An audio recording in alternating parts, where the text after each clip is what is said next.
Trailblazer, I got this for you. While I was away, I stopped by the Looking Bronze and had got your fortune for today. Rarie, the owner, said these sparkling stones were your lucky charms, so I brought them back for you. They'll bring you good fortune.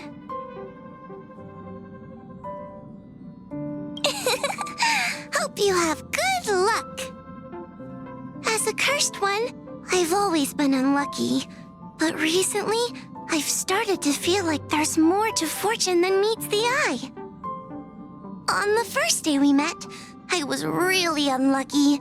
Victral Garden was haunted, Tail disappeared. Do you remember? But it was also the same day I met you and got to know the ghost hunting squad. That must be a sign of good luck, I suppose. Bad luck and good luck, all mixed together. Funny when you think about it, right?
As divined.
Gosh, the atmosphere here is so creepy and unsettling. Even if there's no audience yet, there should be some staff around. Why is it so silent?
Yikes! They scared the life out of me! Why are there so many puppets at the ticket office?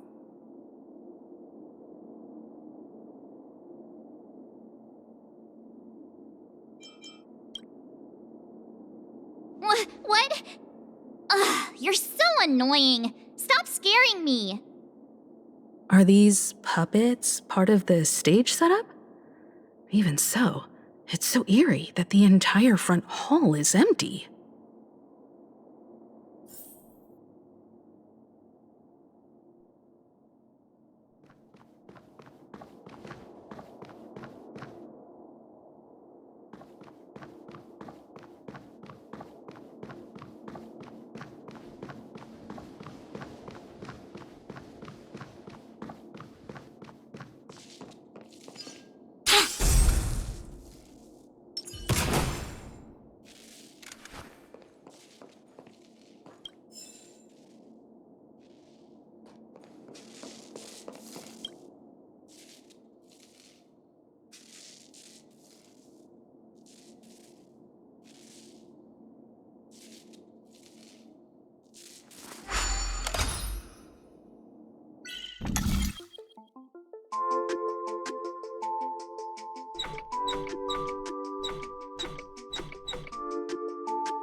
Something feels off.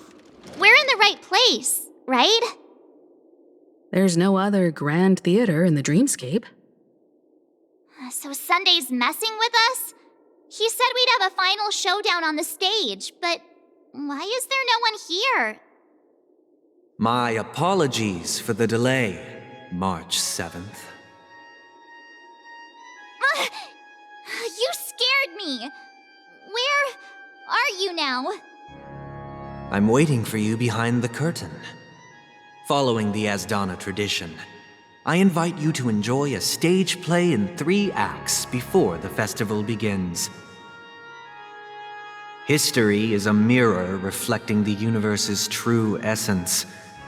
Let's use this opportunity to delve into the rich history of Penacony and the eons. Within it, naturally, the future takes shape. Let us commence with the dawning of the world. After the Dusk Wars, darkness veiled the sky, and chaos consumed the earth. Enna the Order emerged, destined to restore all existence. That marked the first day.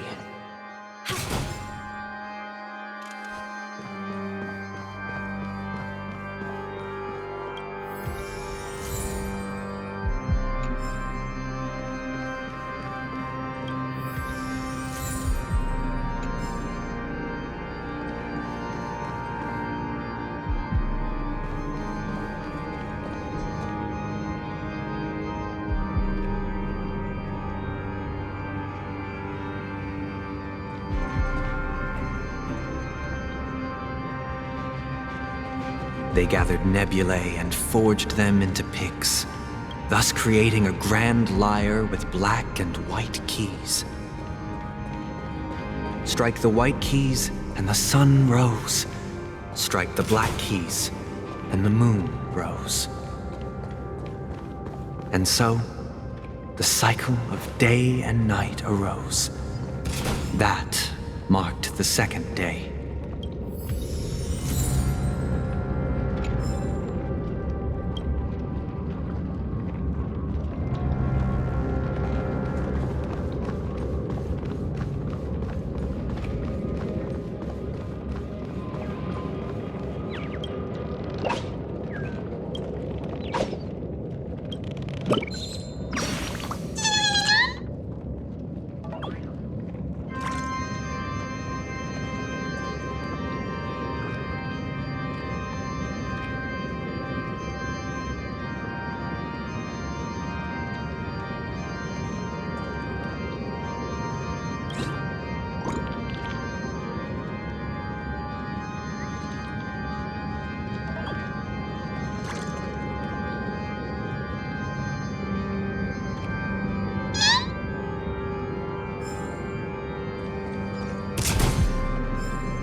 puppets are gathering around the frame. Are they expecting us to enter it?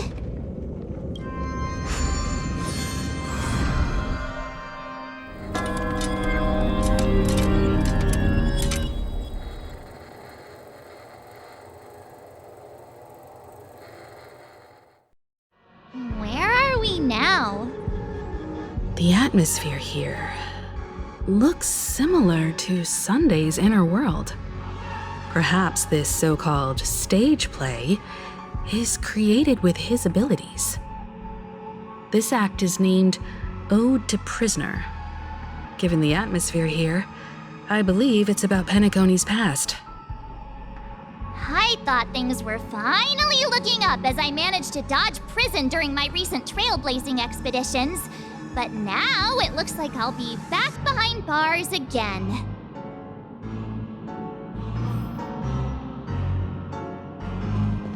I genuinely wish to avoid a violent clash with my esteemed guests from afar.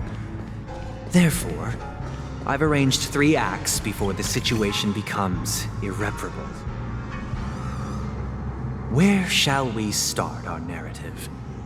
Well, let's start with the time when Penacony was still a frontier prison.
Quietly.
This place was once In a place 2147 of AE, but we a will prisoner turn it named to Hanun a haven ignited a struggle for liberty and emerged triumphant.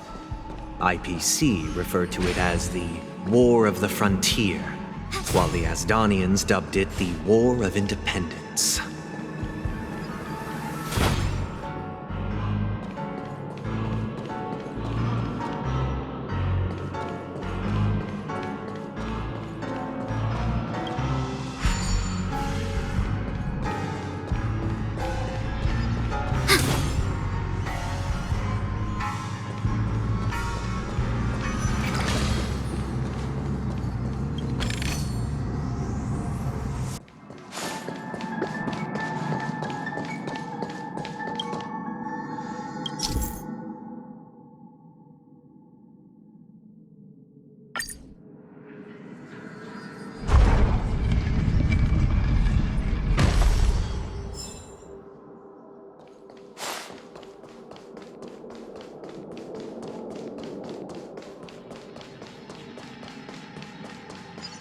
We've shattered the cages and expelled It's true the that guards. Hanunu was a legendary hero, Where shall we but go? it must be acknowledged that while he bestowed freedom upon the prisoners, he didn't grant them true liberation.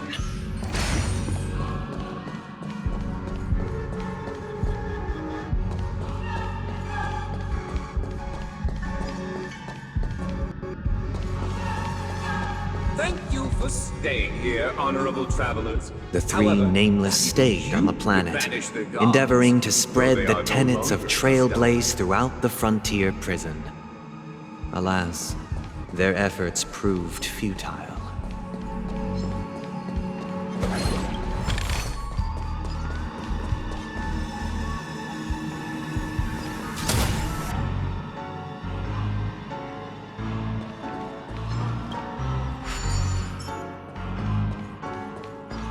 Quietly.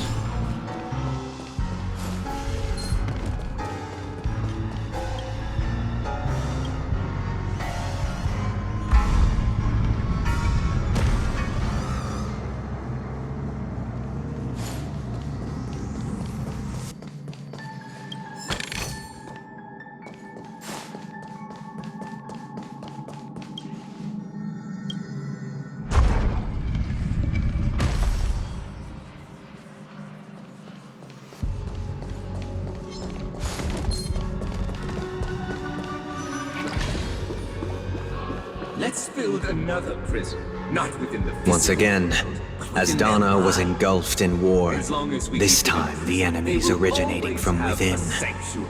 The prisoners remained prisoners for the rest of their lives, fighting for freedom rather than living for it.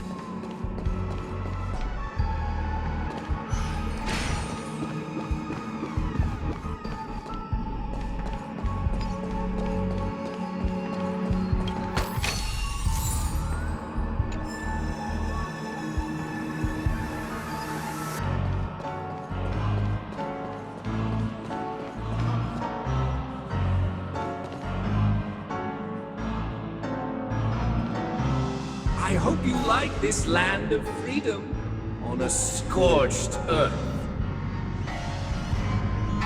As you can see, their sentences have long ended, and the IPC guards have long been expelled. Yet, these prisoners remain enslaved, not by external forces, but by the confines of their own minds. Freedom permeates every corner, except fragile souls. It gives solace only to those who believe in its existence. Prisoners, this is my order. Learn the essence of freedom and teach your fellow prisoners to fight for their lives.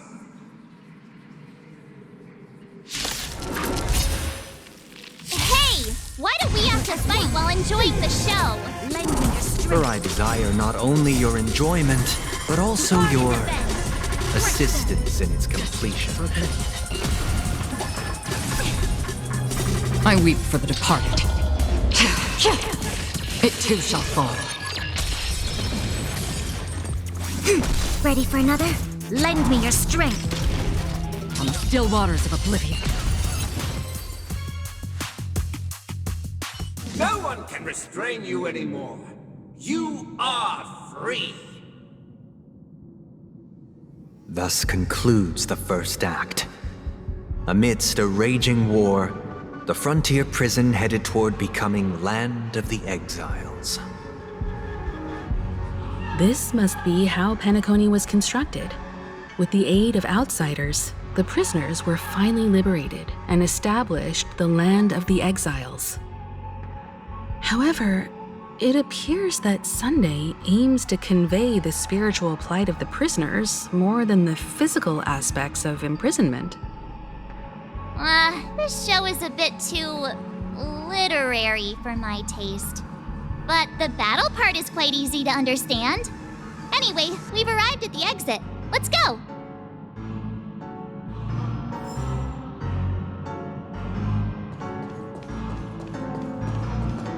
Show your courage.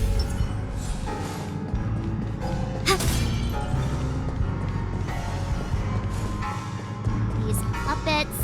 Where are they guiding us this time?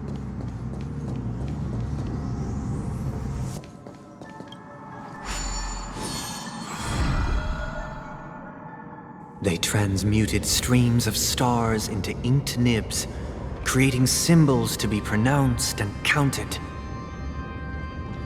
They molded stardust into flowing rivers, assigning the righteous upstream and the unjust downstream. Thus, all things were marked, and the world learned to discern between good and evil. That marked the third and fourth days.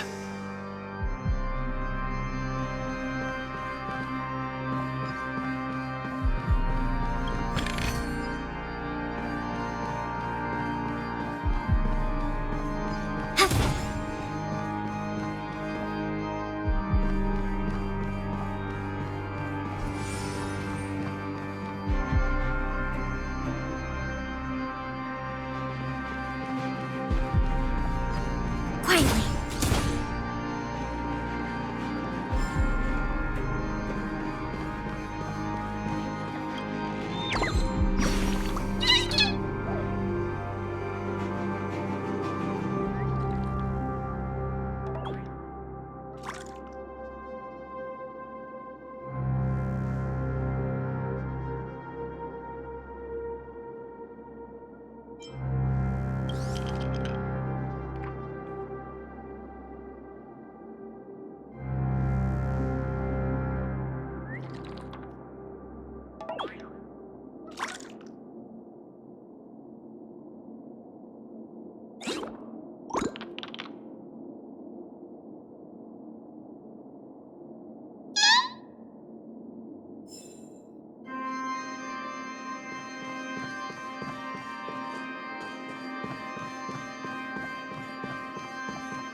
Finally.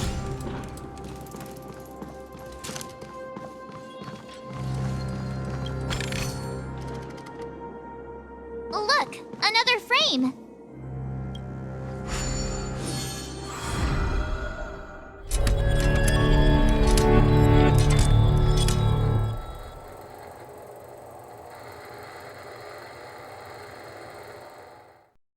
Ode to Fool. This must be the second act. The surroundings are different from before. The stage decorations look a bit tidier now. Behold the ensuing tale. Peace never truly graced Land of the Exiles. The history in this era is rich and intricate, so please allow me to present it in allegorical form.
Welcome to this mansion, dear outsider. Land of the Exiles was in disarray, besieged by both internal and external perils. Though the 7 major lineages appeared united on the surface, each harbored their own ambitions, leading to ceaseless conflict. I understand.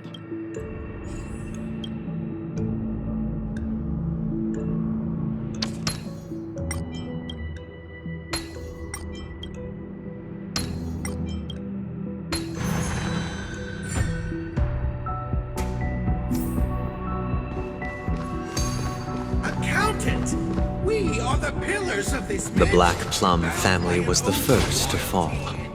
They withered away in the White Desert event, orchestrated by the Alfalfa family. Because Master shaped you from clay, but forged me from fire.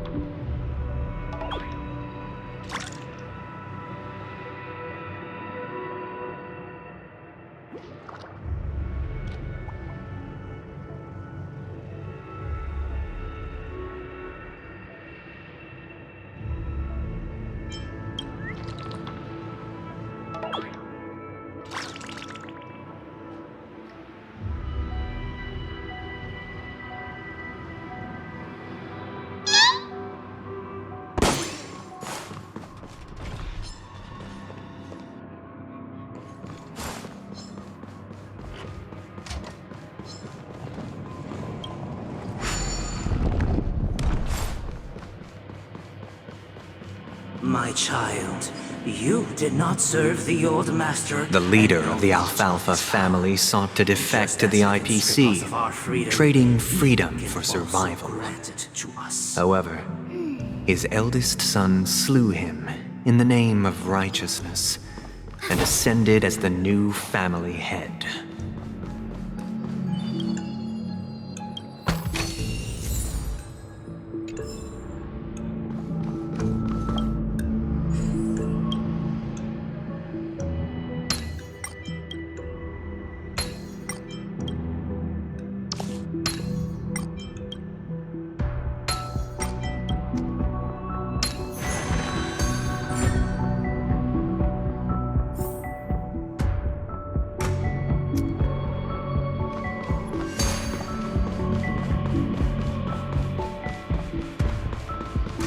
Those who dance with bees are The lamp bound moth to family forfeit endeavored to their extend space. the silver rail left by the express, Once foreseen my only to be fate, eradicated by the remnants of the swarm, is leaving nothing in the inevitable. unforgiving cosmos.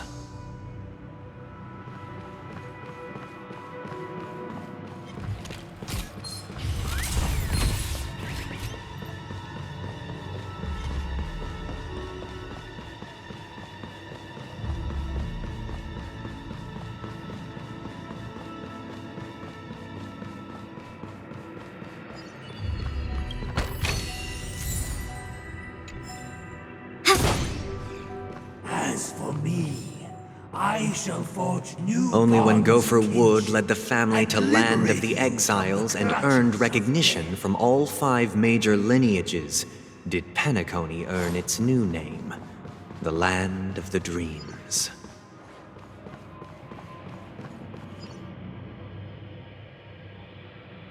Dear outsider, I beseech your aid in purging this mansion of the poison spread by the lurking instigators. You want us to help you? What do you need? I wish they could regain their reason and cast away the shackles of hypocrisy.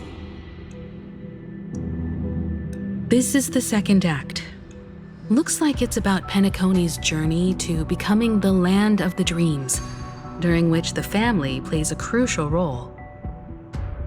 But this new master seems like a bad guy to me, don't you think? Perhaps this is the truth Sunday is trying to express, if you read between the lines. The Harmony changed Penacony just as the guards once did. Looks like we've gotta help those guys kneeling down over there calm down a bit, right?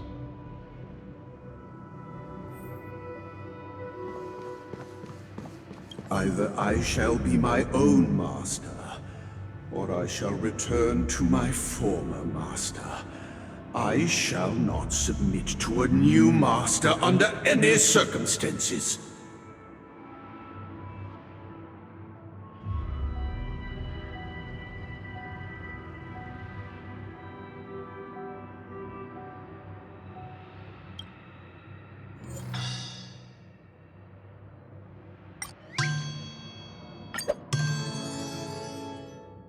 Without a master, who can grant me true freedom?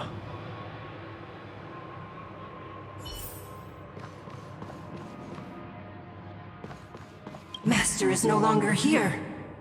I thought I'd be free, but I'm not. Now, without my master's command, I'll have to seek guidance from the blind.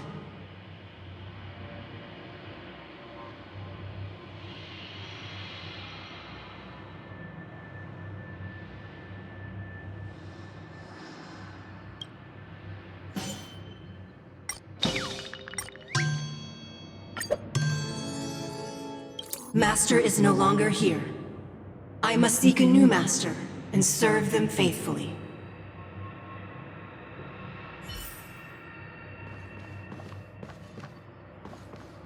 Once, I stood as the most loyal guard among all the servants. Now, with my master banished, it's my right to assume control of his dominion.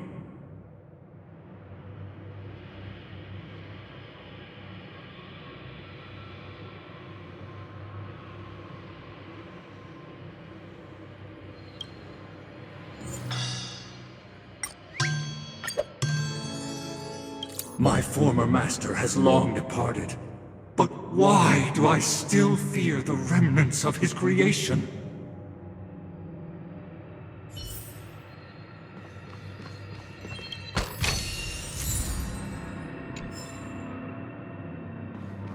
Master! Oh, you will return in due course, and I shall stand vigilant, awaiting the reward for my loyalty.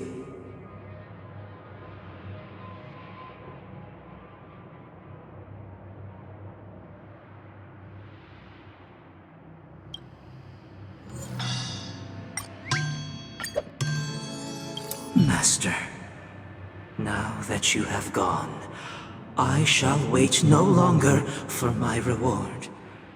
I shall seize what is rightfully mine.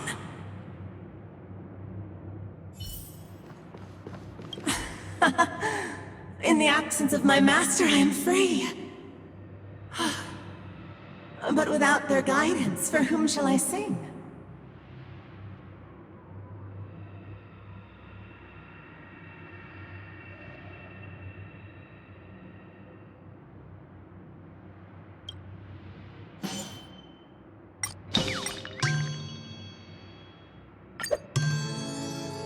I shall sing for my new master, just as their noble voice once resonated throughout the cosmos. Thank you, dear outsiders. My servants have regained their sanity. Heed me, one and all. Your former master shall not return. It is through righteousness and unwavering support for one another that we shall attain true perfection. Cast aside the veils of hypocrisy and embrace one another. Get ready. Looks like another fight is about to begin.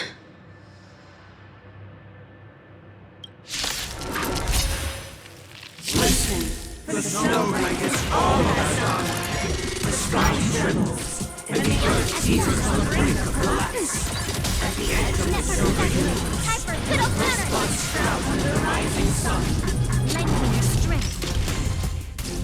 Destined for oblivion. I weep for the departed. It too shall fall. Troublesome. Ready for another?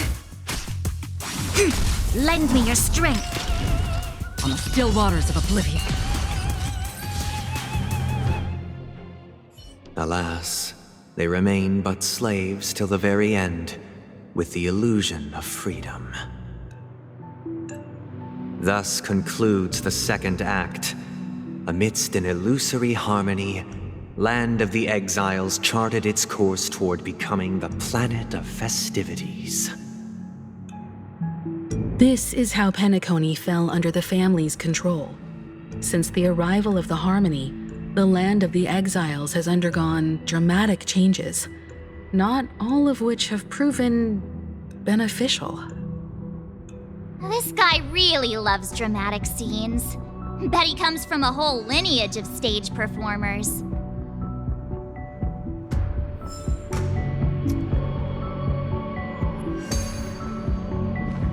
Show your courage.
They used the planetary rings to establish the law, forging a code of conduct among the masses.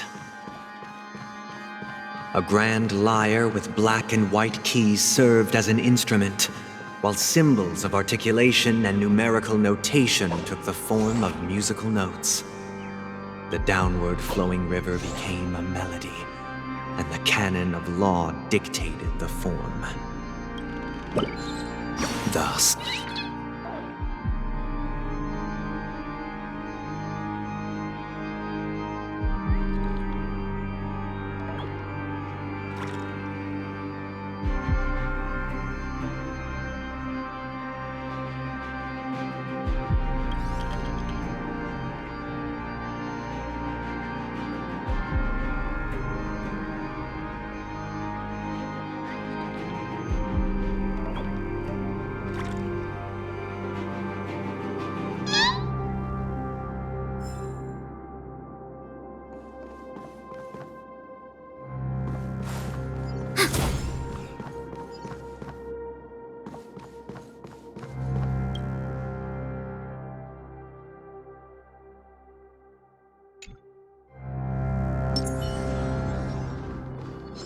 Stream forth the gleam of old blades.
This guy is really into these puppets.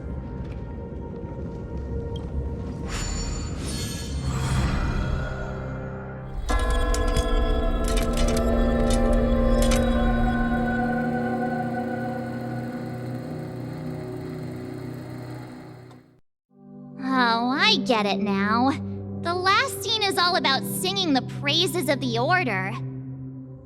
And the atmosphere here is completely different from the previous two scenes.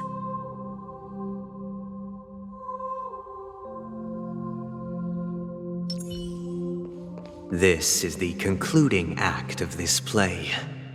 I have showcased the past and present of Penacony, hoping that my desire for change resonates within you.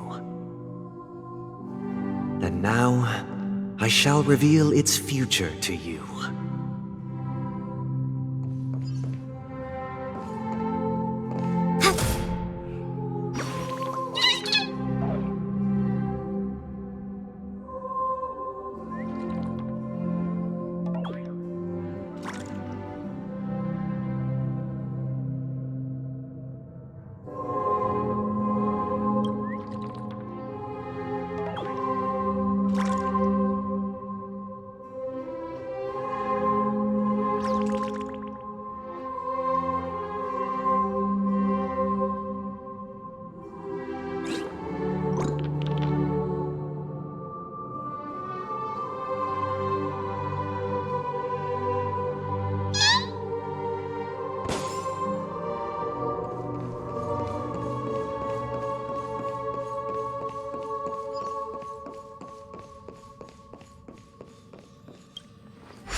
Without a king, who shall bear responsibility for the people?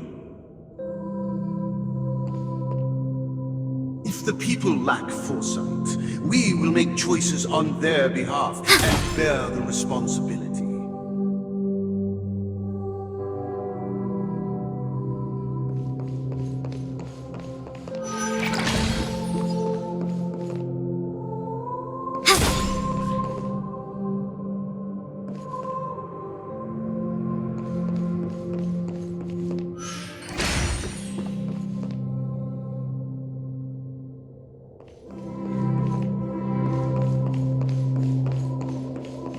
Without a king, who shall protect the weak and stand We against shall the mighty? support one another, protecting the weak and standing against the mighty.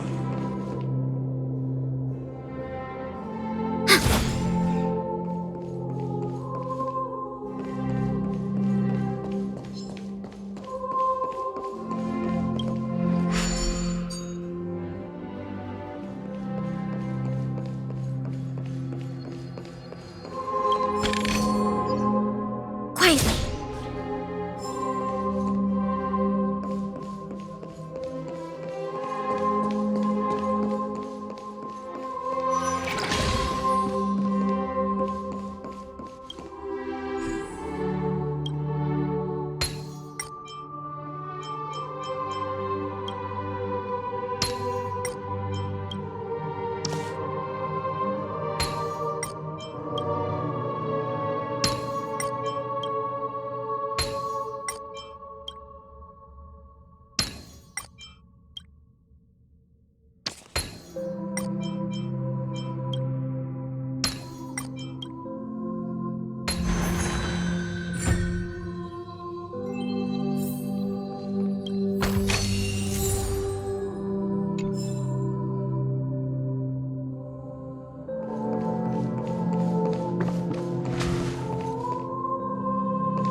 Without a king, who shall govern the movement of stars? Before the The ebb arrival and of the flow king, of time. everything followed And its the natural course, and so it shall continue even after the king's departure.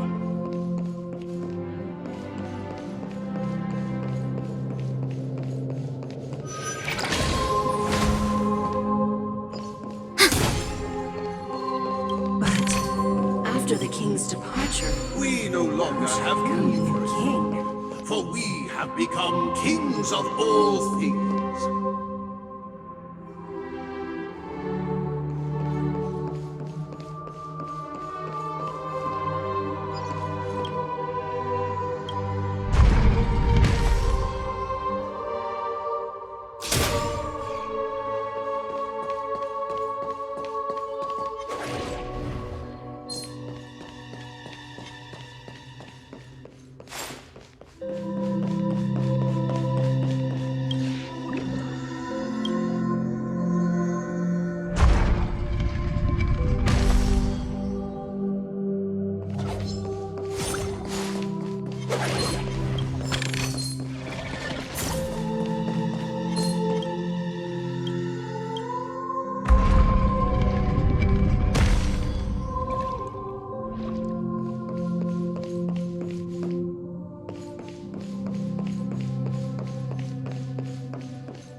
Hey, aren't we supposed to kick off a short story and have a fight here just like we did in the previous acts?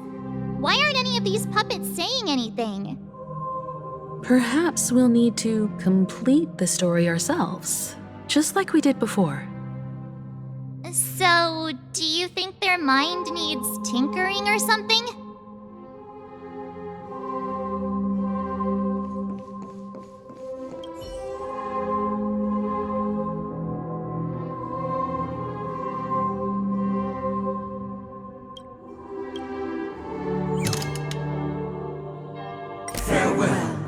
former king. We no longer have need for a king, for we have become kings of all things. How did it go? You can't change them? What does that mean? My apologies for my negligence. I forgot to inform you that the final part was scripted long ago. Let our previous king recount it to you. Now it is time for the final rite. Prepare for battle. Looks like we'll have to fight again. Descending from the infinite spiral staircase, I traverse towards the future with measured steps. No need to remember me or seek my assistance. For the contours of my mind shall intersect with other Guard and defend! Crush them! Still waters of uplift.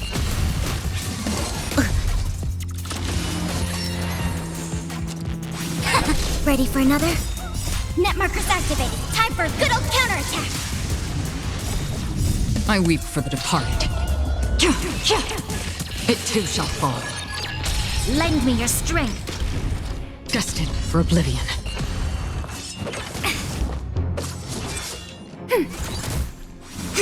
Lend me your strength.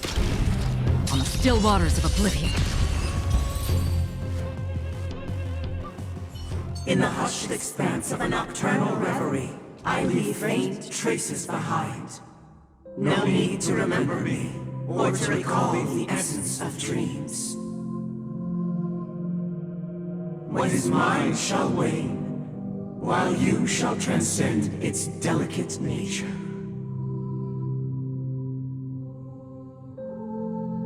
This is the final scene. It's much more straightforward. He wants to expel the harmony and establish an empire based on the order. Let's go. Once this stage play concludes, it'll be time for the main event, the Charmony Festival.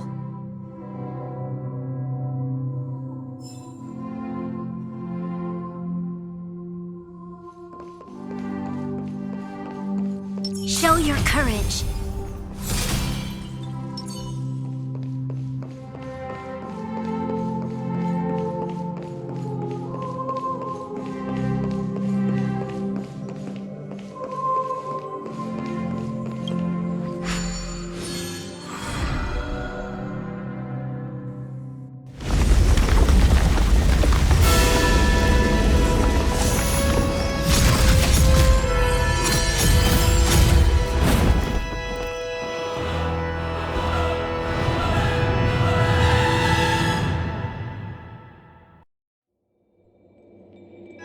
They imbued the world with meaning, perfecting all things in the heavens and on earth.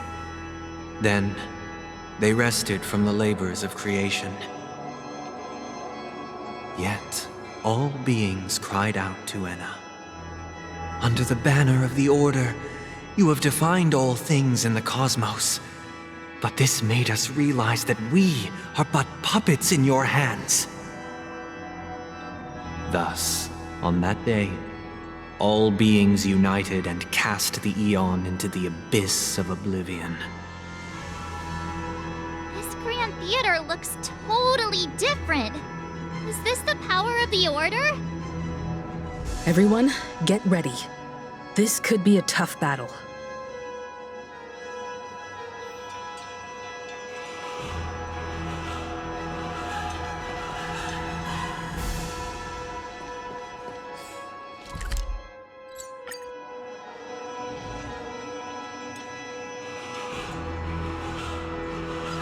That marked the seventh day. Cheers and chants reverberated in unison.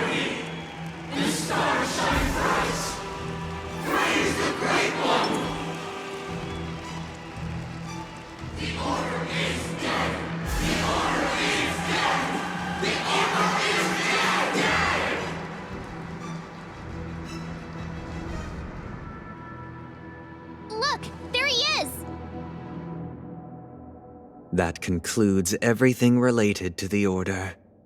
What are your reflections on this, my dear guests? Nevertheless, this is but a trivial blip in the annals of galactic history. What truly matters is the course this river shall take in the days to come. You've arrived at the perfect moment.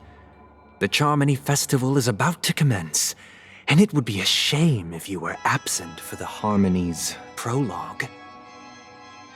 Allow me to extend my warmest welcome once more. Welcome to Penacony Theater, the very core of the Sweet Dream, the abode of the Stellaron, the grand stage of the Charmony Festival, and the very place where the future of Penacony shall be determined through conflict.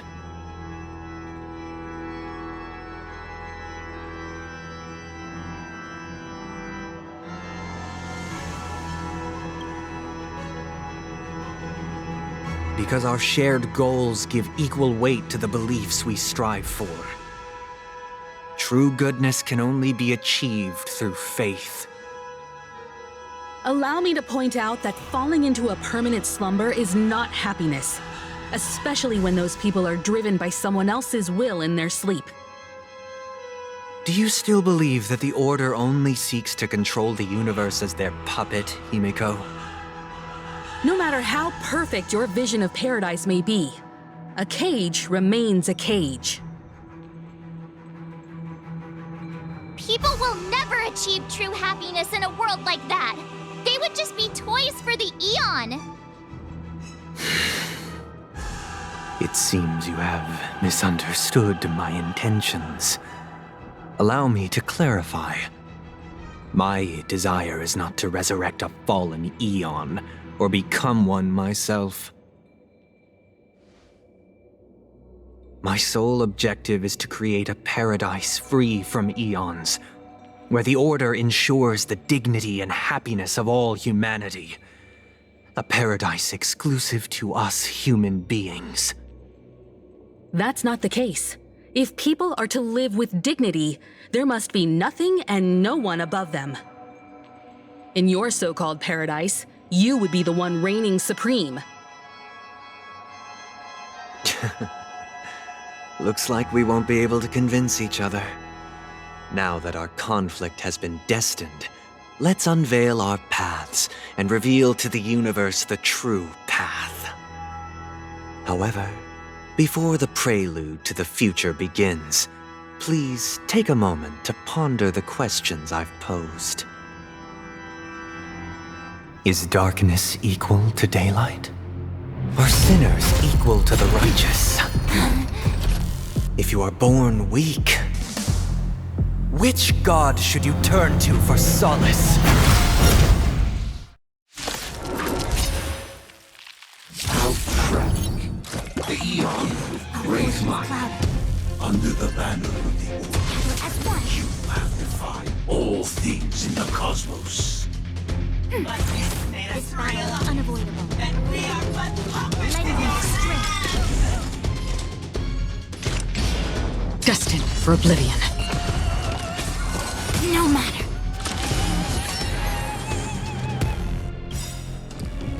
I weep for the departed. It too shall fall.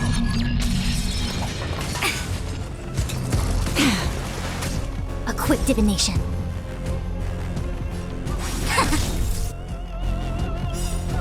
All things in this world. Human creations! Enemy targets detected. Ready for another? Lend me your strength. We've entered the storm. To guard and defend! Crush them! On the still waters of oblivion. How troublesome. Not good. Again? Enemy data secured. Net markers activated. Time for a good old counterattack.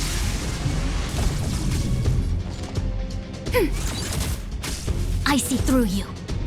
Converge and awaken. Yin and yang.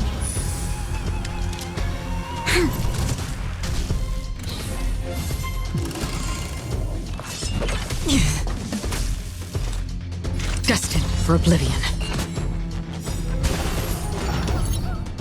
I weep for the departed.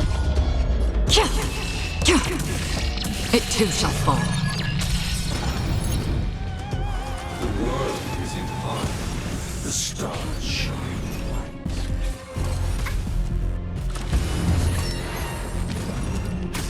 You'll pay for this.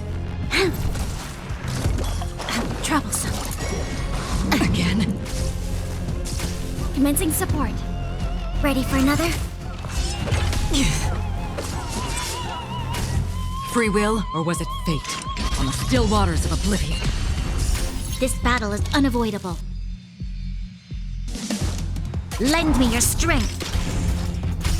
Another journey begins. Destined for oblivion. Yin and yang.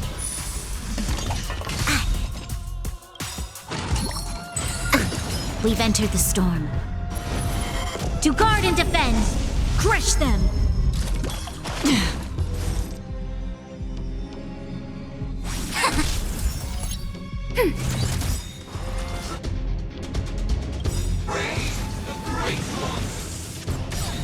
Enemy data secured. Net markers activated. Time for a good old counterattack! All things in this world. Human creations!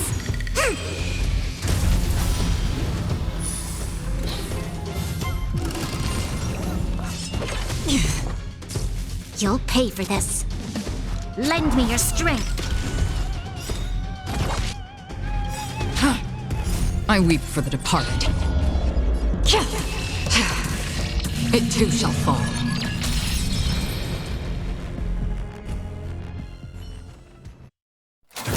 I already know your decision.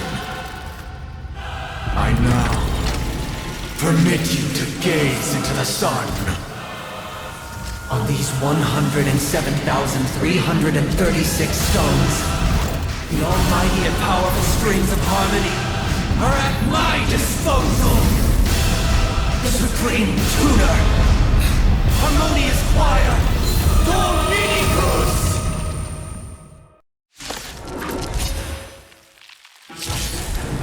Oh, lost souls!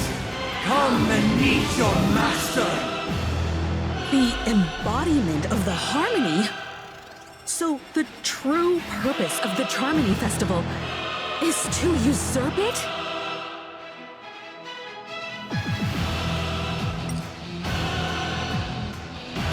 Converge and awaken! Enemy targets detected. Ready for another? This battle is unavoidable. Lend me your strength. Destined for oblivion. Disorderly noise! Again? I weep for the departed. It too shall fall. I'm feeling... Wise and perceptive as you are, answer me this.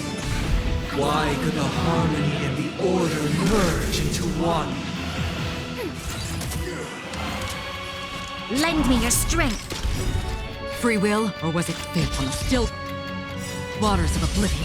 Disorderly noise! We've entered the storm. To guard and defend! Crush them! Because neither side could tolerate discord. Yin and yang!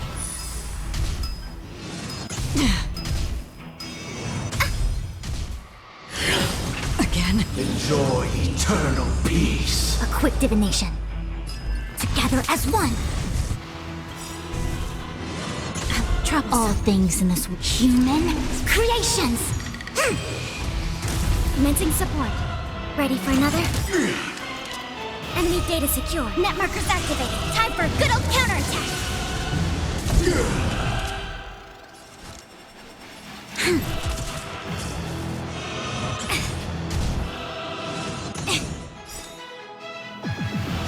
I weep for the departed. It too shall fall.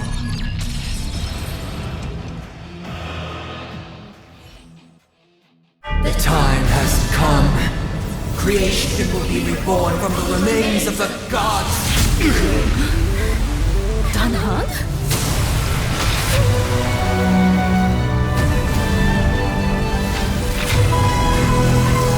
Radiant spirits, heed my word.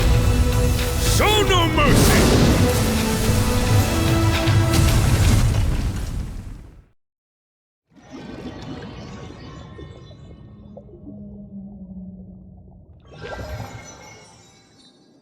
Wake up! Wake up! Hey, wake up!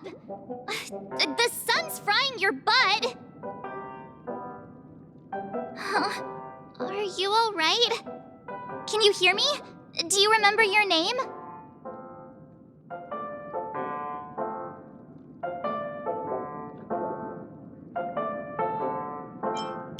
It does? Well, doesn't ring any bells to me. Looks like your mind's still in one piece. If you're able to remember such details. Well, that's reassuring.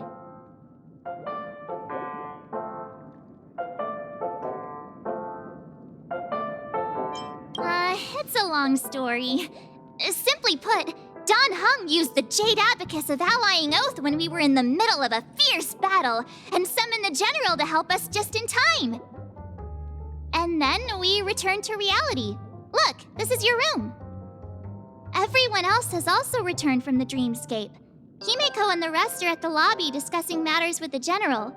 And now that you're awake, we should tell the crew that you're all right. Come with me. Not going to come chat with me, sleepyhead?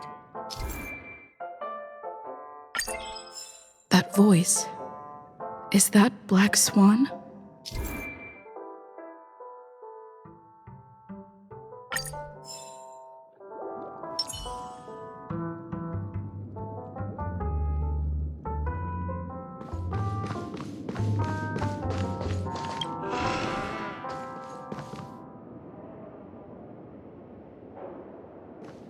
Hey, where are you going? Hey, we meet again, sleepyhead. What's Miss Black Swan doing here? Nothing, Miss March. I noticed she was awake and wanted to check to see how she was doing. Though the strike from the general was timely, its destruction was also immense. When emanators collide, ordinary people inevitably suffer. But, luckily for them, the dreamscape is my home turf. Thankfully, I managed to get everyone out before the harmonious choir collapsed. Oh, so that's what happened! Thank you, Miss Black Swan! Don't mention it.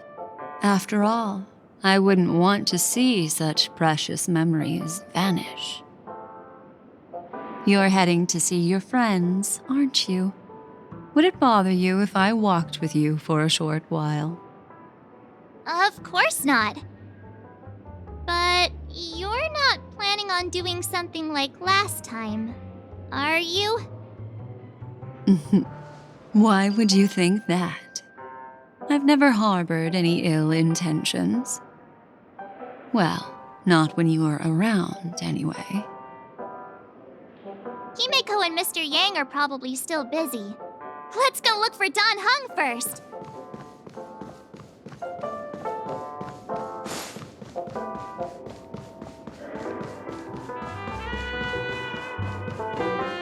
Look, he's still talking to that cowboy. Free Soul Glad option. One peach Soul Glad? Shake it.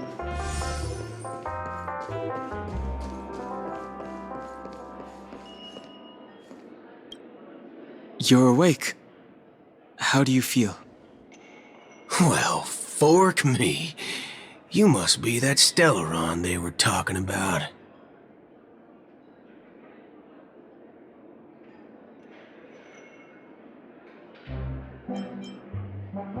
Allow me to introduce him to you. This is Boot Hill, a Galaxy Ranger.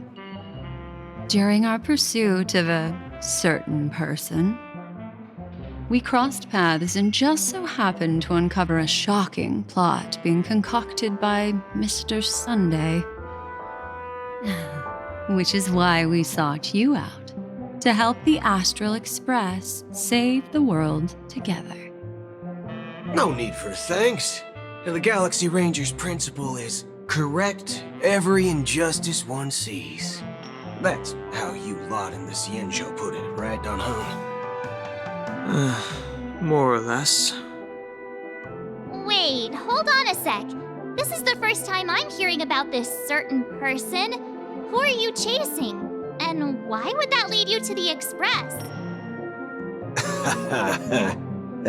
Good question. It's, who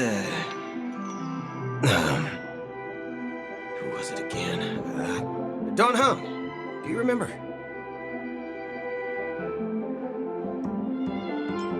No, that ain't it. I just can't seem to recall. Weird.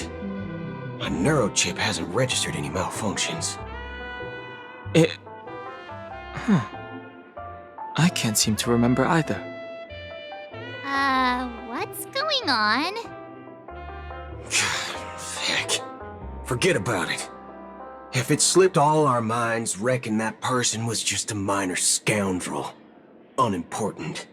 Ain't gonna stop us from piecing together the story anyhow. Yes, when the dust settles, I'll just think of a way to recall it in the memory zone. Everyone, let's hurry up and look for Miss Himiko, shall we? She's now a minor star on Penacony, and the entire hotel's concerned about her well-being. You're right. Let's head to the lobby then.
Everyone has a colorful past, wouldn't you say?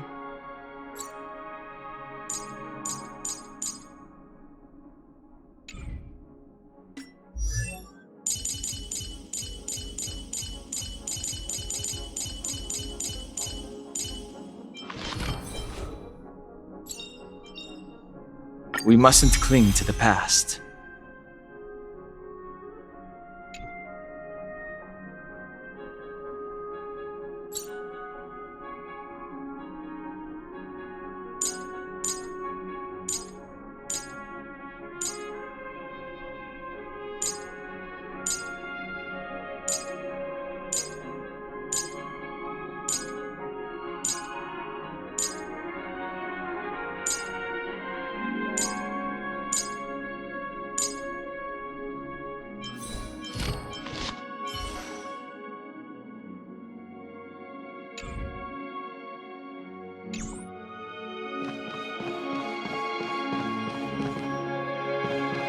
Look, they're with the general.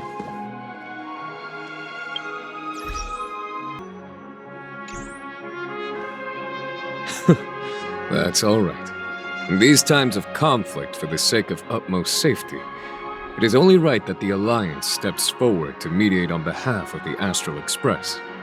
We must not allow you to take unnecessary risks.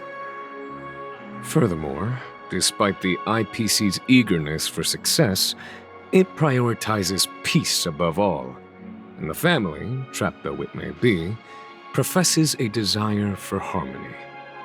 The Alliance has always won people over with reason. I firmly believe both parties can indeed put aside their differences and come to a peaceful agreement. The General possesses a deep understanding of the greater good. With the Cienjo Alliance mediating, peace for Penacony is within reach. You flatter me, but ultimately it's been all down to the Express. Without your efforts, this sweet dream paradise would have been claimed by the last remnants of order before there was even a shot at peace. Well, would you look at that? Here comes the big hero.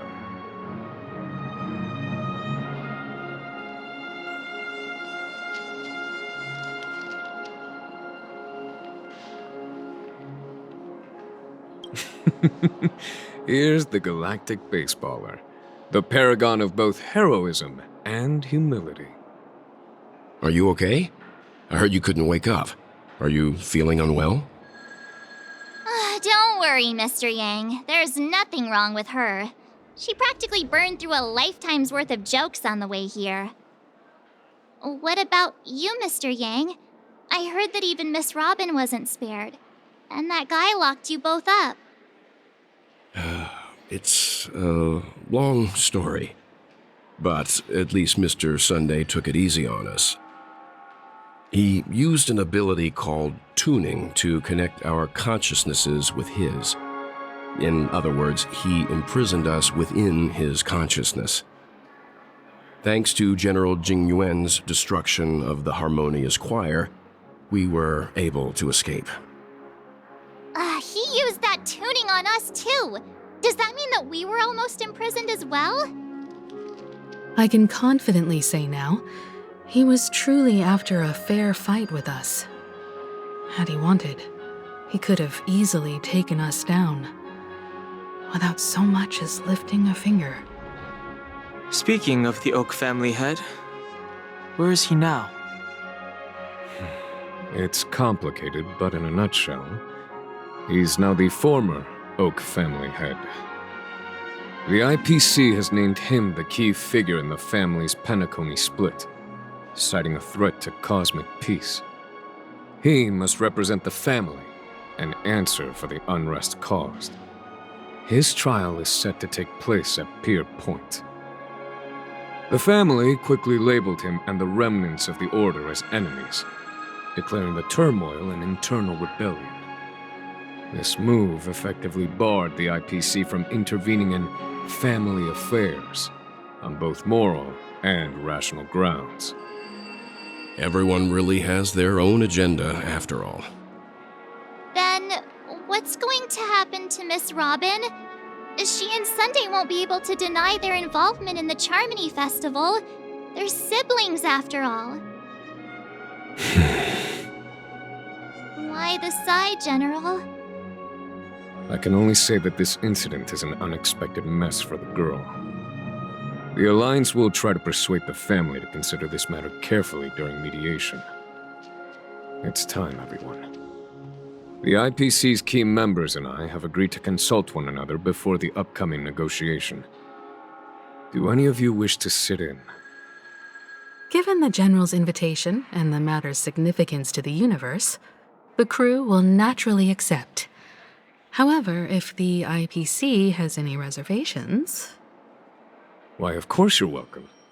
They've mentioned that your team is a trusted ally of the IPC in Penacony, so there's no reason not to welcome you.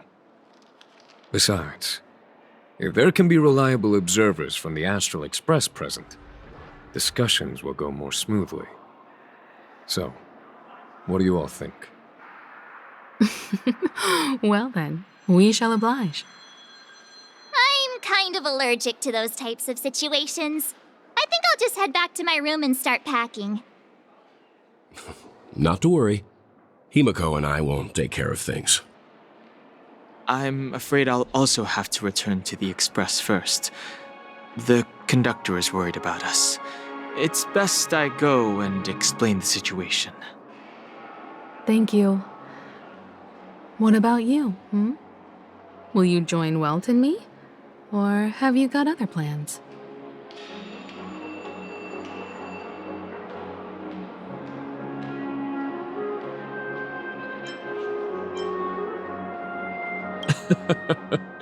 Good guess. Although I'm not too sure of the reason, the representatives from the IPC have insisted on her presence. Allow me to lead the way. Follow me, please. The negotiation will commence at the hotel lobby. Everyone, please follow me.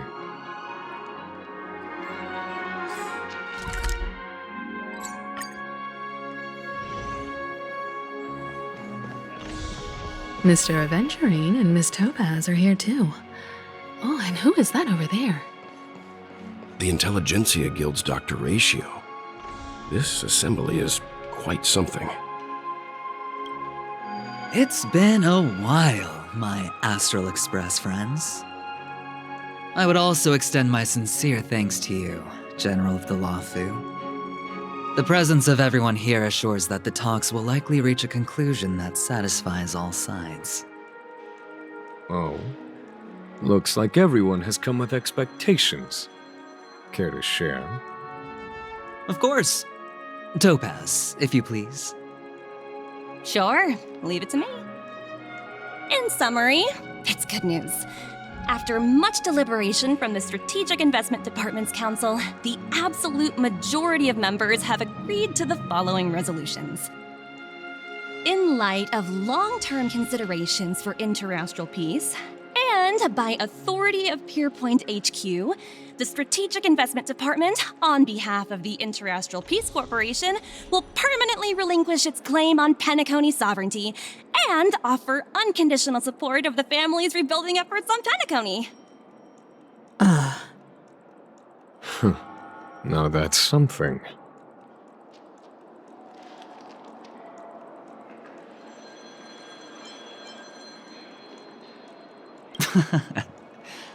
If that's what it takes to bring peace to the entire universe, it's a price I'll gladly pay.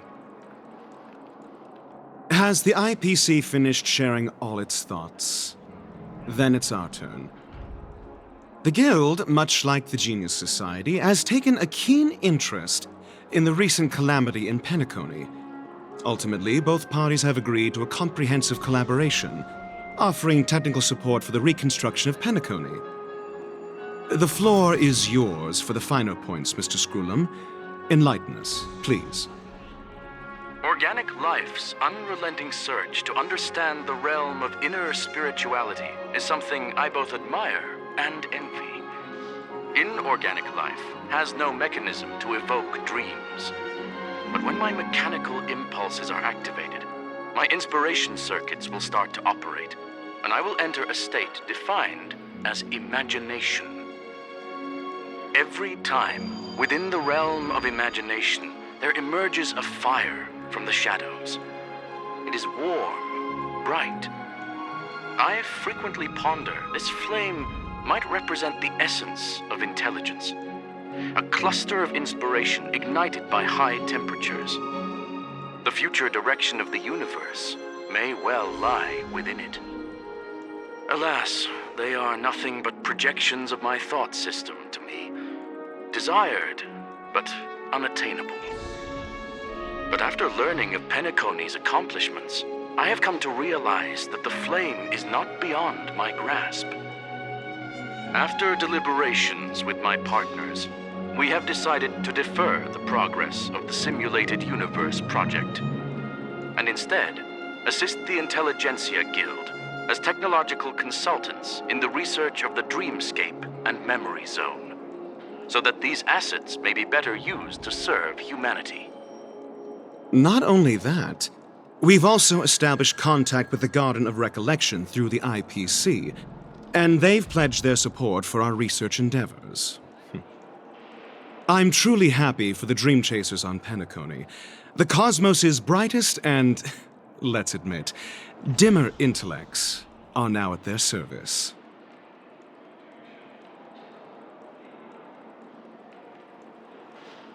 But, never mind. At the end of the day, this is a positive outcome. No wonder everyone insisted that she be there. It heartens me to learn that everyone is willing to put aside their differences for Penacony's plight. I trust that everyone will surely reach consensus in the upcoming negotiations. Looks like Penacony's future is decided. I'm wondering, is there anything else the crew is concerned about? Peace is our greatest wish. Beyond that, we desire nothing else. Well, that's good. Now that everyone's minds are at ease, I shall take my leave. You may now depart with peace of mind. The Alliance will deal with all subsequent procedures. If that's the case, it appears that we have nothing else to worry about on Penacony. Looks like it's time for us to embark on a new voyage. Sounds good to me. You two head back to the Express first. I'll pick up March and deal with the checkout procedure. Oh, also, Miss Black Swan, you have a matter to discuss with me, yes? Nothing escapes your attention, Miss Navigator. You've been with us this whole time, huh?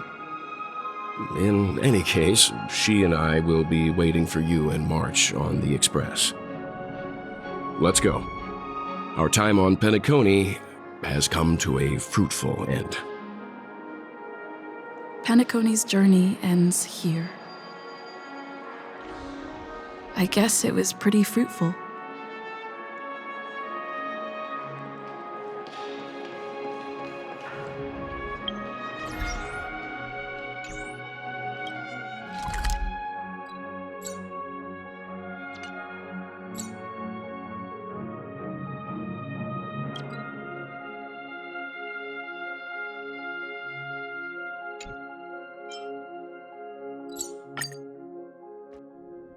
The navigation meeting is about to start. We're all waiting for you. When did the Express become so lively? Ahem! Looks like everyone's present. Let the navigation meeting commence then. This a meeting to decide our next stop? How we doing this? A show of hands. Hold your horses, cowboy. It's for those to decide.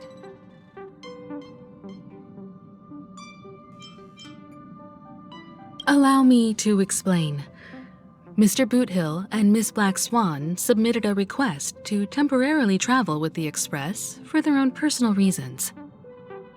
As you all may know, the Astral Express never declines any passenger whose heart yearns for the distant stars.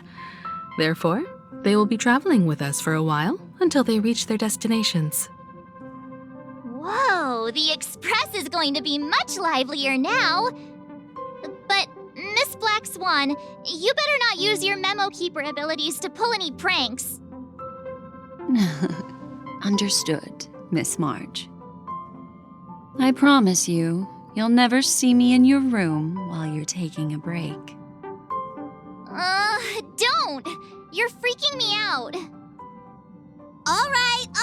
Now that everyone's met everyone, we can continue our navigation meeting.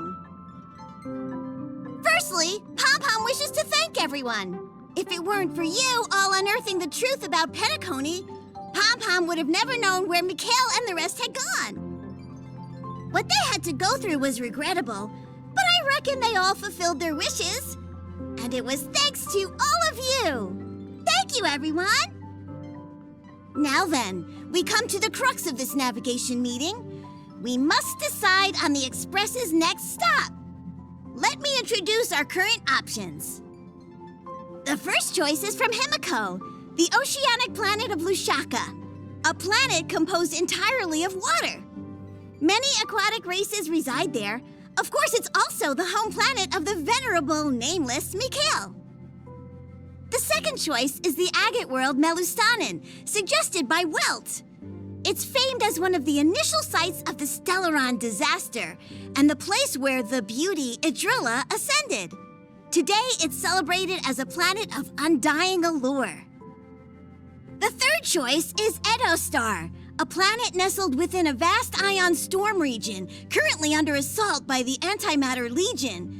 However, the distress signals from there have recently ceased, prompting the IPC's wish for us to check in on the situation. The last choice, courtesy of Black Swan, is the glass belt Petravia, a massive belt of asteroids that was turned to glass by the Lord Ravager Zephyro. These days, it's apparently known to house one of the branches of the Morning Actors Troupe. Ooh, so many options. I'm seeing stars already. Next up, everyone will select the destination that they wish to visit, and then we'll put it to a vote.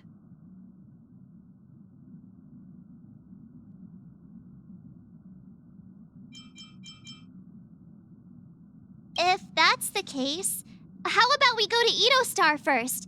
If that planet really is in danger, then we should go help them out. March is right. Though the fact that the distress signals have ceased means we're probably too late. But I still think we should investigate the situation there. You and Dan Heng make good points. I'll throw in a vote for Edostar too. If that's the general sentiment, then we should indeed investigate. I vote for Edostar too. 4 votes for Edostar. 1 vote abstained. Looks like we have a winner. Next stop, Edostar. Then this navigation meeting is adjourned. I'll go check the warp jump coordinates. Everyone can catch up on some rest in the meantime. When it's time to make the jump, Pom-Pom will make an announcement. There's still some time before the jump. What should I do? How about a chat? Over here. Please let this trip be uneventful. Please let this trip be uneventful. Please let this trip be uneventful. What's with you and always copying the way I talk? The last couple of trailblazing expeditions have been downright terrifying. It's about time we had some fun, cozy, and cute adventures for a change. Come on, start praying with me. Please let this trip be uneventful. Please let this trip be uneventful. Please let this trip be uneventful.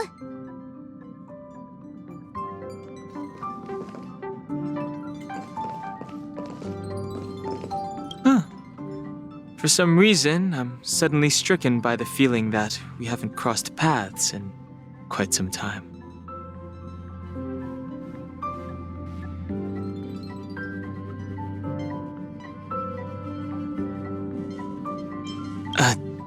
I should have known better than to expect anything serious from you.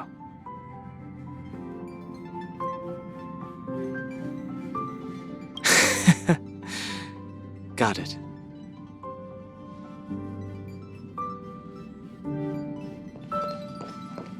This Astral Express sure is comfy. But I got one tiny problem with it. How come there ain't no potent drinks on this ride? I can live without malt juice, but at least stock something else. Like that white gem, calm as dirt and not too pricey.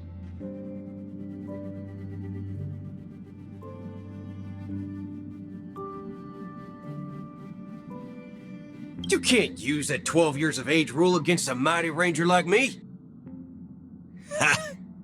All these years out in the wild, and now I'm bunking in luxury.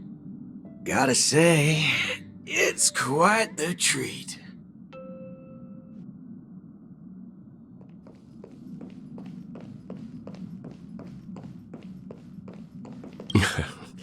You're fast becoming an excellent trailblazer. It's an honor to be able to watch you grow. Don't downplay your achievements. Everyone has witnessed your growth. I've known many warriors in my time, and only a few achieve the kind of growth you have. Back home, where I'm from, you'd be rated at least an S tier. It's not been easy for you these past few days. You've earned some downtime. I'm looking forward to seeing how you'll perform on our next journey. Come to think of it, this trip to Penacony was the first time we trailblazed together, wasn't it?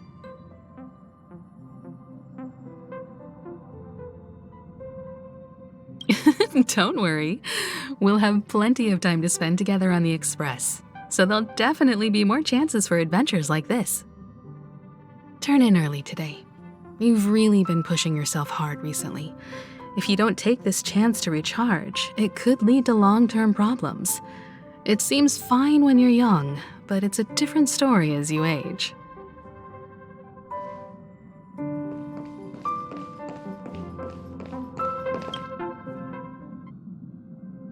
Oh, you're here. Seeing your reflection among the stars in the porthole really does seem somewhat surreal. How about it, this journey of beautiful dreams? Was it to your liking?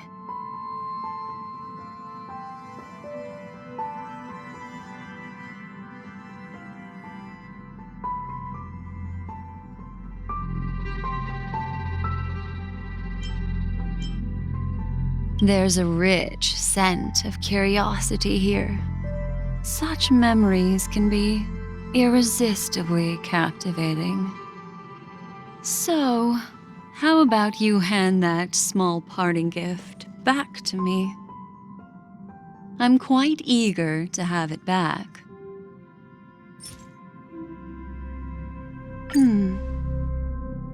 Oh?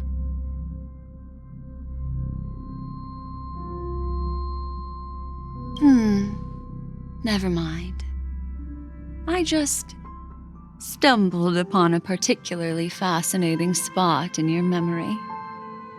Before I explain, I would like to apologize to you. This farewell gift I gave you isn't really a compass from the memory zone, but merely an empty light cone. Remember when we entered the hotel in the dreamscape for the first time, and I procured a few trinkets from your companions? Their functions are similar. This way, I can always be attuned to your location, ready to assist immediately if you encounter any threats. But this is not its most intrinsic function. Light cones are slices of light used to encapsulate solidified phenomena. This empty light cone is the same. It can etch your memories in their most vivid form, and then allow me to admire and manipulate them, turning them into unique mementos. All the world is born from the power of mind and soul, and that power is memory. To prevent ourselves from being forgotten by the world, we must make the world remember us. Or use our memories to recreate it. Life, seemingly vast, offers but a scant collection of impactful memories. Some joyful, some sorrowful, some light, some heavy. But you are different. Memory is a reflection of the future. Within that reflection, I see your unparalleled worth. You have the power to craft memories that can captivate the world. Your memory can illuminate the universe's future path. And that memory will be as scintillating as the star clusters you see in this porthole.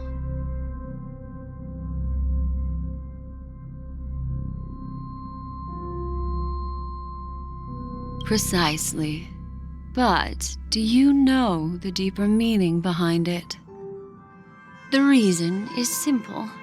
In this grandiose and ostentatious dream of the families, only you personally experienced the entire course.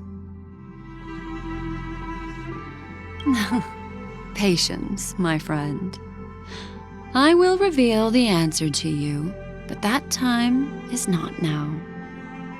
Turn around and take a look at your friends.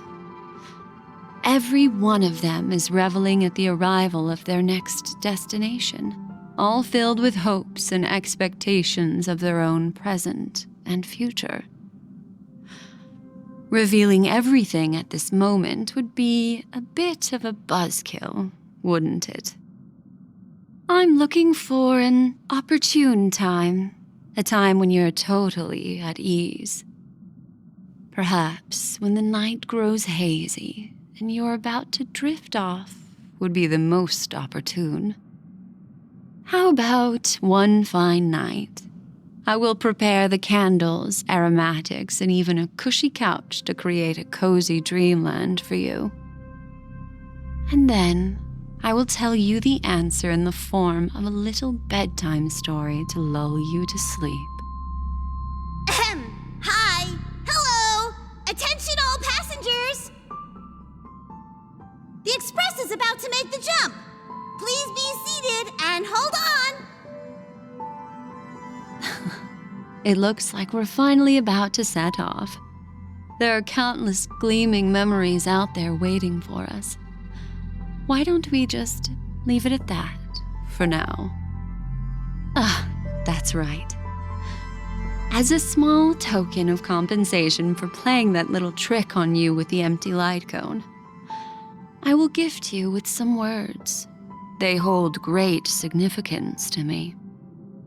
Life is akin to a winding labyrinth where memories serve as our sole companions. You'll remember these words dearly, won't you? In the year 2158 of the Amber Era, the first year of the new epoch, the universe resumed its intended trajectory. The kindling of conspiracy smoldered in Penacony, the land of the dreams. Failing to erupt into a blaze, it instead flickered briefly on Klapoth's anvil, before vanishing in the blink of an eye. The dead and those fated to die remain in their eternal slumber, while the living find solace in deep sleep. All clamored in a cacophony of silence, and then went about their own ways. The cosmos emanated a vitality characteristic of a new era, all for the modest price of a brother and sister's mild grief. Babies are born as stars extinguish. The silver rail unfolds. The story of the Astral Express comes to a close, yet it also embarks anew. Time marches forward, heralding the arrival of a new chapter in the history of trailblazing expeditions.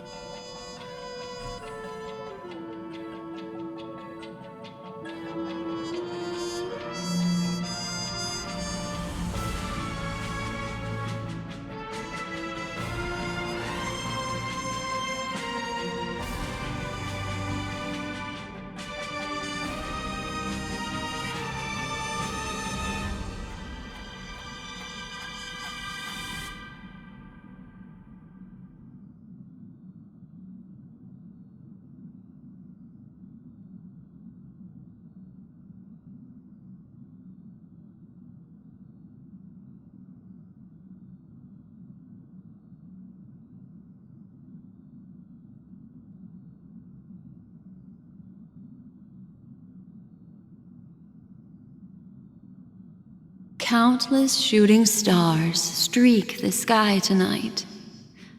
If you can pick the right one, it will carry your wish to thousands of distant worlds. You're feeling very relaxed now, aren't you? So, then, it's time to tell you a little bedtime story. Well, let's start with a conclusion. The crew was defeated in the battle against Sunday. Everyone in Penacony failed, and no one survived. But don't panic. The truth, as horrifying as it may be, is not yet irreversible. There's still a glimmer of hope, and that's why I'm here. Next, I'll use this empty light cone that carries all your memories to relive everything that happened before. And when this story reaches its end, I'm sure someone as clever as you will notice that. There's a major flaw in the story you have experienced, yet within that flaw lies a glimmer of hope. Are you ready for it? Do you remember everything? When the clock turned back, the Express started a warp jump, sending you to a strange dream. You were bewildered back then, and then a Galaxy Ranger named Acheron showed you a way out.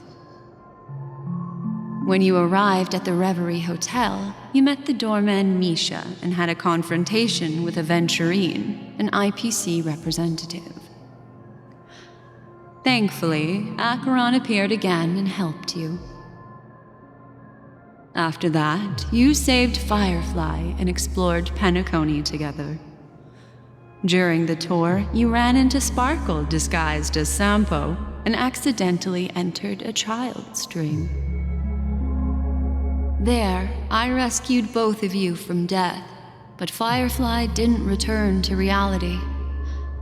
She realized the truth and tried to involve you in her plan, but that resulted in an accidental death. Even more unsettling, you soon encountered another murder. The 2 cases of death prompted you to investigate the truth behind the sweet dream. Despite your efforts to gather information about the 2 victims, you didn't make much progress. But you did learn about the watchmaker from Gallagher. Meanwhile, Aventurine was secretly carrying out his scheme, in which you were one of the pawns. In the midst of a fierce battle, Acheron revealed her true identity as an emanator of the Nihility and unsheathed her sword. That strike foiled Aventurine's plan and opened a passage between the sweet dream and the original memory zone. Upon your arrival at Dreamflux Reef, you learned the truth that death was actually dormancy, as well as the truth about the dreamscape, the Stellaron, and the bellboy, Misha. You split up with Sunday and Robin, looking for a way to seal the Stellaron. However, it turned out that Sunday and the Dream Master had their own hidden agenda. And you had to engage in an ultimate duel on the stage of the Charmony Festival. Finally, the story reached its conclusion.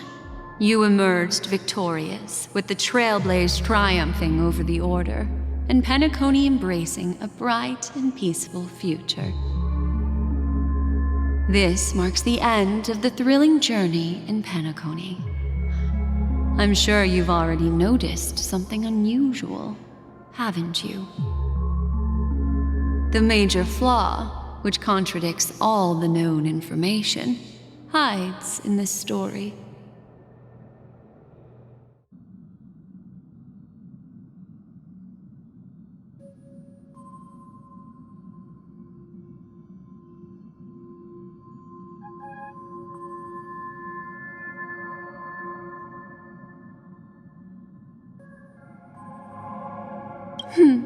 Little Misha.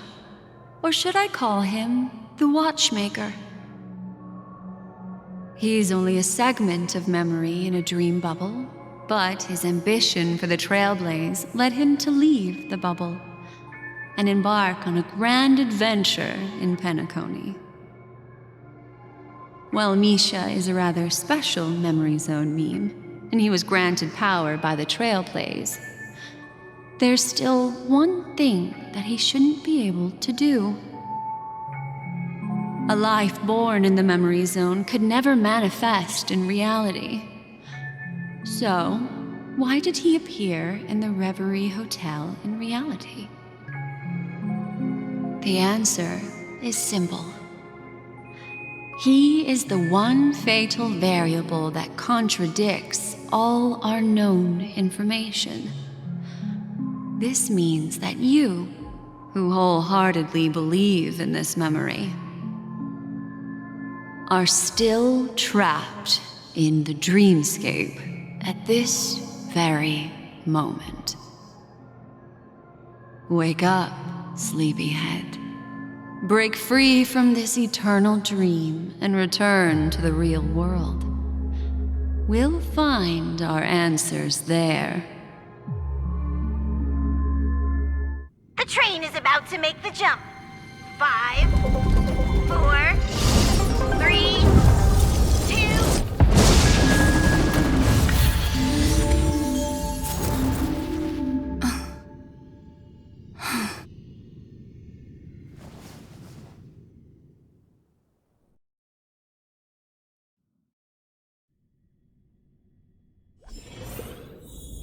This way, darling.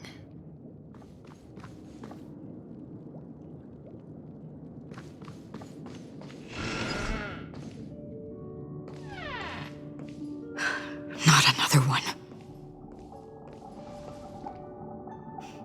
Thank you so much, Black Swan. Finally, I can breathe a sigh of relief.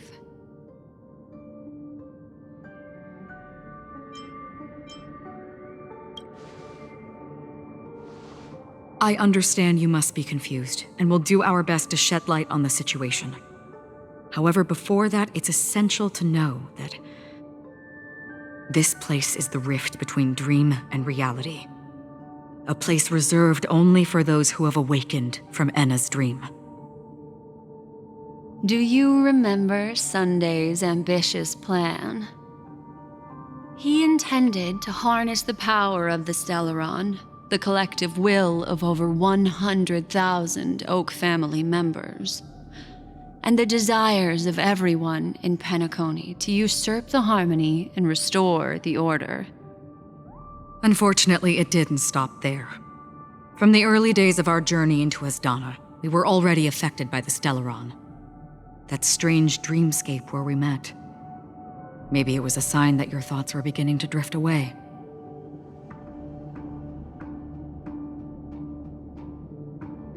I don't think the goal of the Order was to put everyone into a deep sleep. Quite the contrary. They used the Stellaron to catalyze the leakage of Asdana's Memoria into the material world, allowing the dreamscape to blend with reality. And that included a lot of memoria from the Beyond the Sky Choir. As time came and went, the dreams eventually became indistinguishable from reality, and reality became an illusion. People think they are awake, but their spirits have long since stepped into the Temple of Order. This is what makes Enna's dream so powerful. In this paradise governed by the Order, everyone indulges in their delightful dreams and lives happily ever after.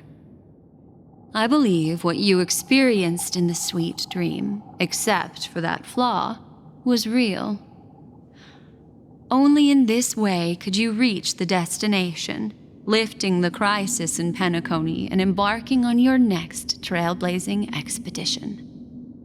If it wasn't for Acheron's plan, we might have been trapped in this dream forever. Fortunately, while the path of the Order governs all things, it can't affect the Nihility. I came to realize this when the Dream Master tried to expel me at any cost. This is also why you felt a sense of peculiarity when traveling with her. Well, I'm not as fortunate as she is. Even if I'm a memo keeper, I was still influenced by the power of the Order and fell into hallucinations. However, thanks to your memories, now we still have a chance to turn the tide. For mortals, even if they possess the great power of a path, they can't create a flawless world like gods do. That's why there was a flaw in your dream. In other words, once you have realized the world is not real, you'll have a chance to break free from the dream. The flaw in your dream lies within Misha, who could have never appeared in reality. When I turned the pages of your memories, I realized that I was in an illusion too.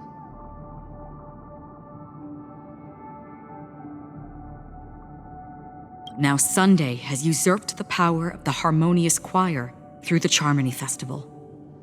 Asdana has thus fallen into Enna's dream, transforming everyone equally into the notes of the Aeon. Failure doesn't mean weakness. Only the strong can gather the will to resist the Order and try to break free. We still have a chance, though. To make it happen, please, Black Swan, guide us to those with a strong will. All right, please come with me. These people are... They're the ones who accept Enna's dream and indulge in their happy illusions. We have no means to... However, there are still other things we can do. Let's keep going.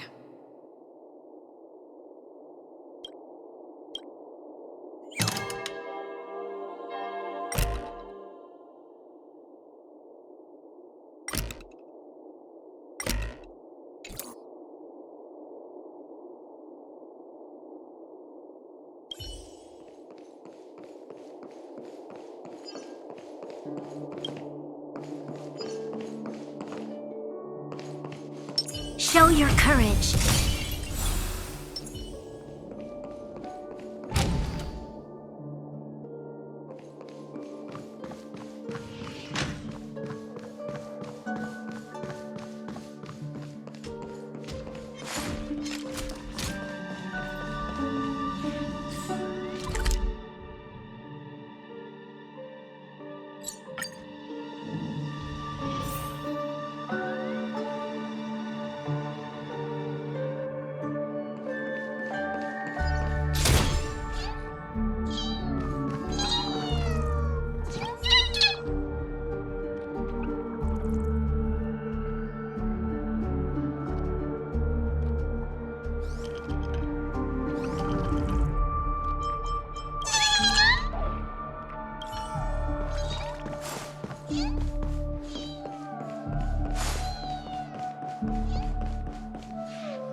Here we are.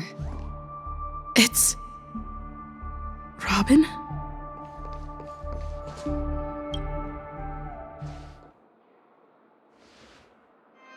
Finally, you've arrived.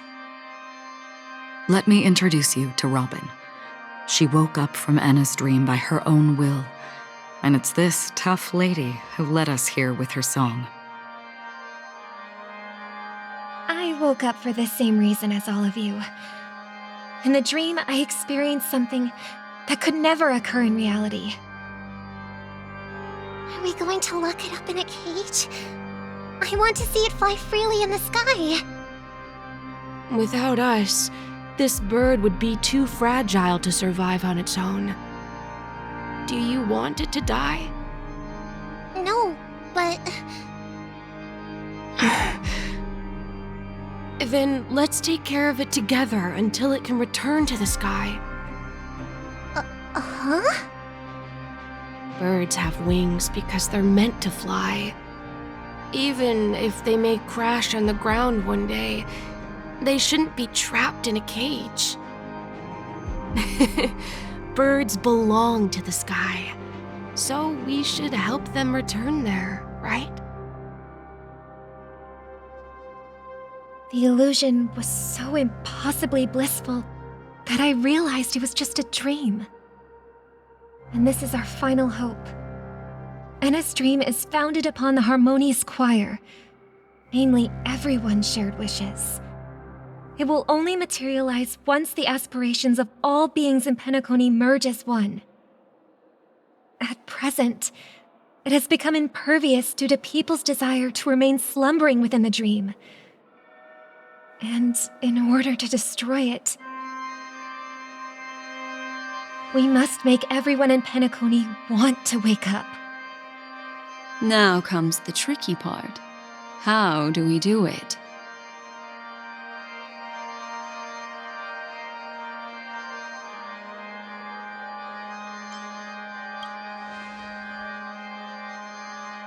Humans yearning for sweet illusions borders on obsession, leading them to subconsciously resist the harsh reality. Therefore, I carefully selected a moment where she was completely unguarded, guiding her to uncover the truth herself to make her regain her consciousness. However, to wake up everyone in Penacony and get them to share the same determination, that would be nearly impossible. Indeed. I'm afraid it's almost as difficult as resurrecting an Eon. But we can't just stay here and do nothing. This is a critical moment for the whole universe. Who cares about some dumb number?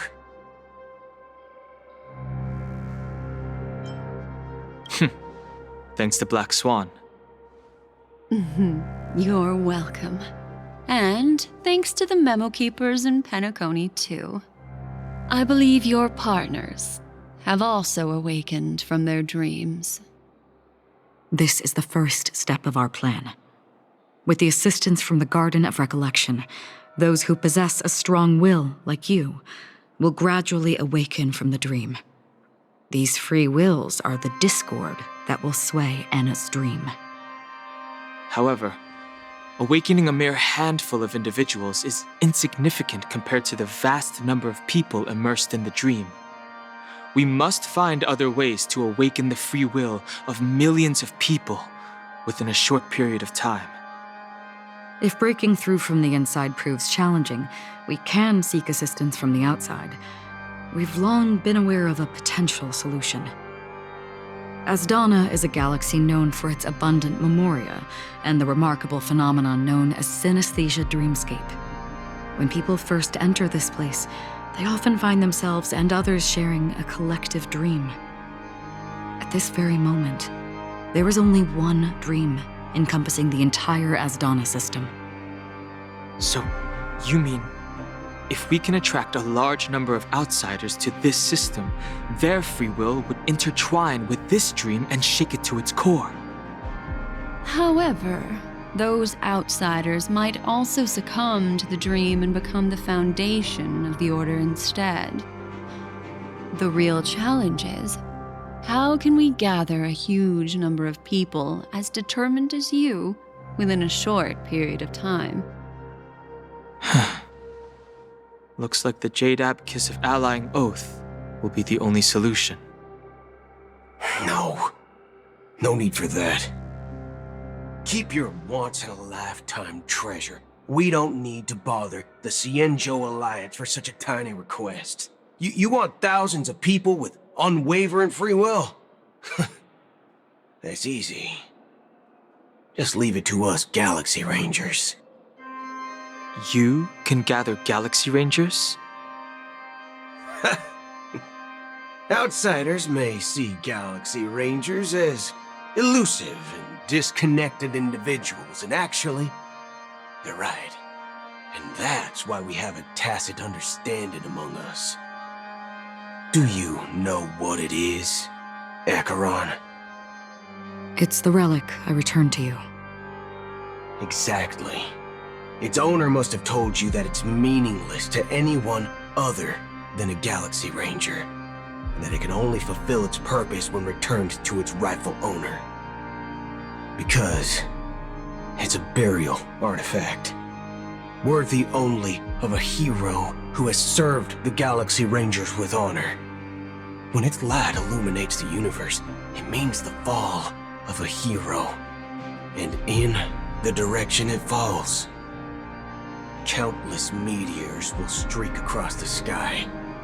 Those meteors are Galaxy Rangers, coming from all corners of the cosmos, driven by a shared purpose, without questioning the cause or counting the cost, because we abide by a common principle. The shooting stars of the hunt only descend on the longest night, and with them comes the dawn. We've stayed silent for far too long. Now, it's time to remind all the cowards, oppressors, and villains of the universe of our presence. I'll be the one to ignite the first spark. Once the dreamscape is swayed, I'll complete the second step. I'll fine-tune the slumbering souls with the Song of the Harmony, interrupting them with the discord of Trailblaze, and guiding them towards reality. It's true that some people are born strong, and others are born weak. If the Trailblaze is the target of heroes, then the Harmony will guarantee that the strong help the weak. Only the people of Penacony themselves can be the saviors of their homeland. Their path of happiness should be forged by themselves. While I may not be a nameless, I'm willing to instill courage in all those who need it. This includes my brother as well. Anna's dream is too cruel for him and everyone else. Your plan sounds well conceived, but still, it appears somewhat idealistic and romantic. The flaws rooted in human nature can't be eradicated overnight. Do you believe these efforts alone are enough to convince everyone to choose the right path? I agree with you, Black Swan. That's why the most critical aspect of this plan is not to convince everyone to choose the right path, but to inspire them to save themselves. So, you're the key in the end, I assume? The Harmonious Choir possesses the power of an emanator. To overcome it, you'll need the same level of power. The final step in destroying the sweet dream will be my responsibility. That's a relief to hear. Now that our roles are assigned, let's get to our battlefields and pose a grand finale. May I have a moment alone with you? There's one more thing I need to explain to you. This grand festival is drawing to its close. This is the starting point for the ultimate stage of our journey, just as it marked the beginning of all the stories in Penacony.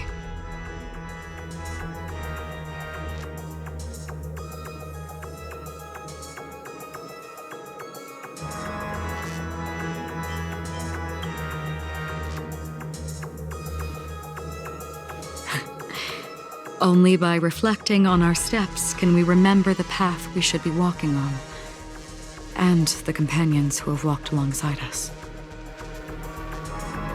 There's something you should know. We were able to locate you within this boundless dream and find the key to breaking free from the dream, all because of one person's unwavering dedication. Firefly. She awakened from the dream ahead of others, discovered the Express amidst the stars, and brought us valuable information about the remnants of the Order. She may have been aided by the script, and it came at a cost. As you know, Firefly is a stowaway who entered the dreamscape in a different way from ours. Without the dream pool in the hotel or assistance from the family, she can only awaken from this dream in one way: a real death. We mustn't fail her determination. I'm not implying that we must win this fight no matter what, but our resolve should match that of that courageous lady. Are you ready?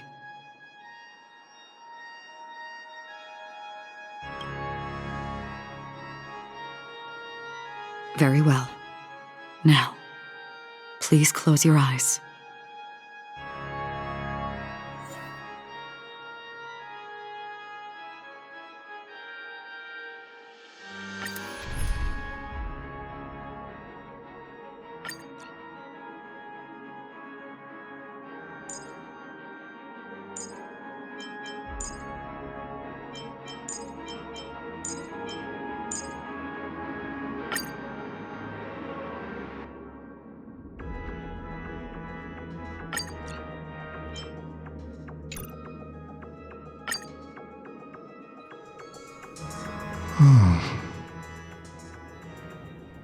How long has this reign been ongoing?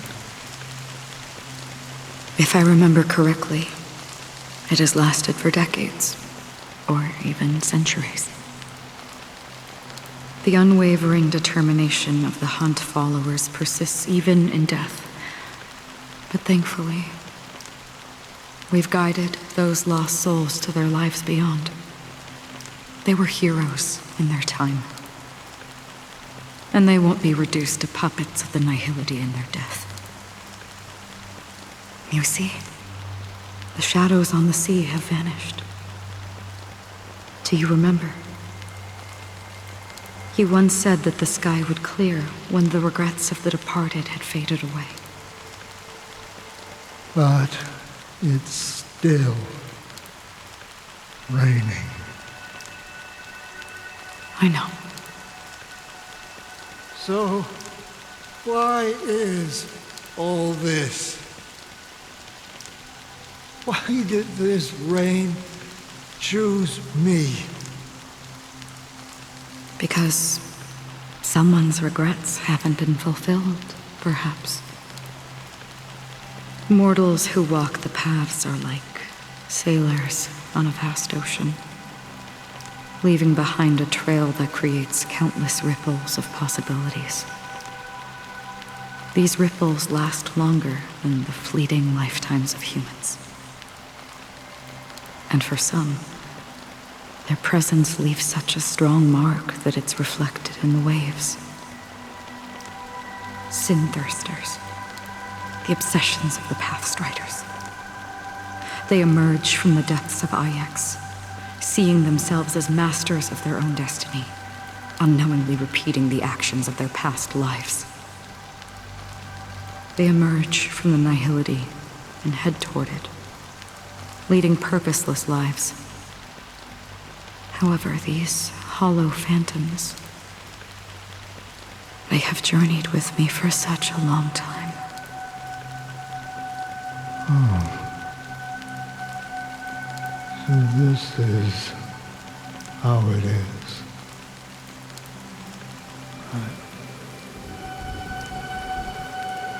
I'm already dead. Yes.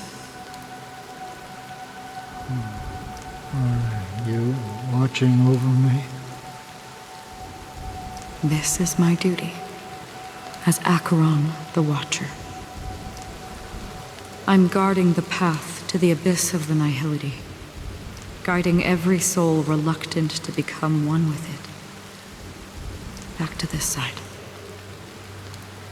But if this is what the departed ones expected, should you try to change it? I don't know. But someone once told me that when the inevitable moment came, he hoped that someone would stand at his grave and place a bouquet of flowers. Even if it doesn't make sense at all? Some tasks have to be done, even if they are pointless. I have experienced that much already. Please extend your hand and then close your eyes. I'll carry your wish with me and fulfill it. Only then will I be able to put an end to the final regret by the Dead Sea. Will I ever see them again? Yes, that is certain. Because it was you who told me about the Express, your two former companions. The expedition cut short by the swarm, your narrow escape from death, and your encounter with the Galaxy Rangers. And Penacony, the hometown to which you could never return. Yeah. For countless times, I got rejected by the family and had to pass it by. But I knew that my companion was still there. Alone. Mikhail, are you still there? Take my hand and come with me. We'll leave this place. You'll embark on a long, long journey, shrouded in darkness. But fear not, as a touch of red will be awaiting you at the end of the path. That's the color of existence. Follow it, and it'll guide you and illuminate the way out. By doing so, you'll eventually reunite in the warmth of the sunlight. Thank you. May death be the end of your boundless dream, guiding you back to the waking world. Welcome to the horizon of existence. This place is one of the thousands of manifestations belonging to the sleeping and shapeless. And it's also an exit out of the nihility for the awake ones. Let's bid our final farewells here.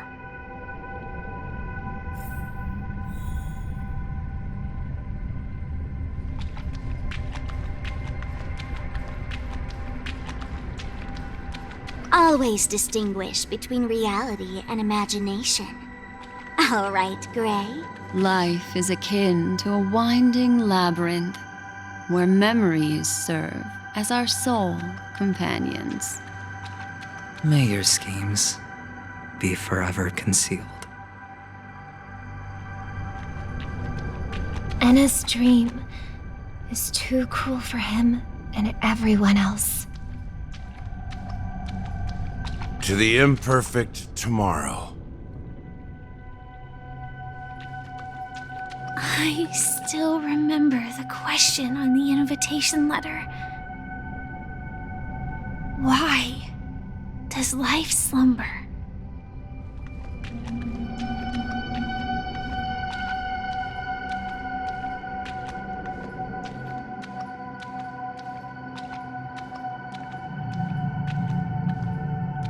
Why does life slumber? We don't know the answer yet, but we're about to awaken from this dream. Or perhaps such is the answer itself. Leave this place, return to where you belong, and awaken Penacony from this dream.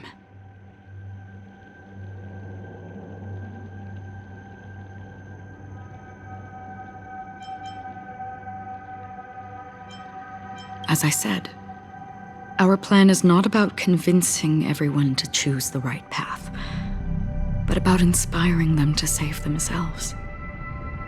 So, when will people actively save themselves? The answer is when they are in desperate situations, like a drowning individual in the deep sea. When one's body and mind bear immense pressure, agony, confusion, and despair will follow. I firmly believe that. The fragility of humankind often freezes them in their tracks, but in truly desperate situations, they will strive to save themselves. And now, Penacony has enough heroes to lead them forward. It's through this inherent, self-centered instinct that people exert their utmost effort, even when they know their struggle is fruitless. As absurd as it may seem, it's their resistance. As for now, it is time to guide them, not as a savior, but as a nameless among those mortals. In this way, you will reunite in the warmth of the sunlight. The rain is intensifying. Before we part ways, please allow me to ask a few final questions. So far, you have forged unbreakable bonds with numerous individuals and entities in the sweet dream. Might I ask if you fear severing these bonds with your own hands?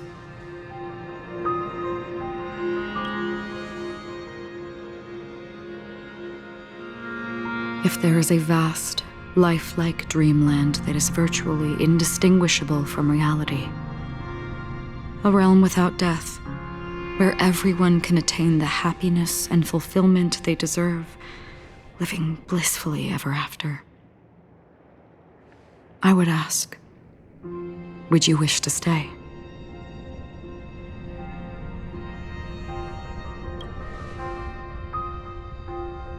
Imagine if this splendid dream were fated to fall apart. Friends, family, strangers, followed by the gentle breeze, soaring birds, the stars, and ultimately yourself. Everyone, and every face they remember. The joy and the heartaches, the vows sealed and those left hanging. All will inevitably march towards a predetermined ending. If you had grasped the journey's finale right from its inception, I would ask, would you still embark on this journey?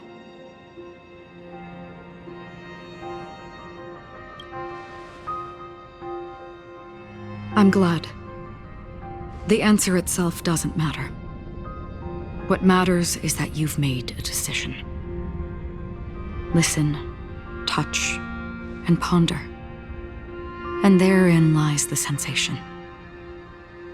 Cherish it, because that's what makes us exist. Such is the only answer humans can offer when facing the nihility. If the nihility represents the primal fear of life, rendering any lofty convictions insignificant under their imposing shadow, then behind this shadow, there must exist the most fervent source of light in the world.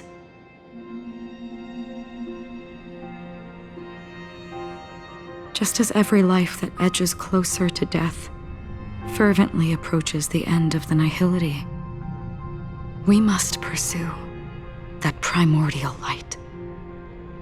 Now come to think that you exist in the nihility, and you watch over others to depart it. Such a task is absurd and meaningless. Nevertheless, someone had to do it. As for the meaning you mentioned, even if it's a meaningless task, I've come this far, haven't I? Even if the future you forge may not even belong to you. It may not belong to me, but it definitely belongs to someone.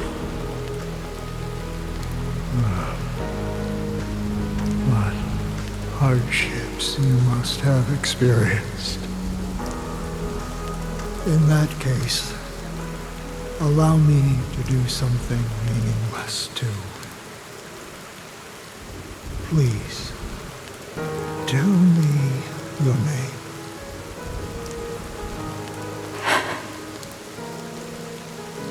Perhaps my existence will vanish in the next moment and nobody will remember this conversation or your answer.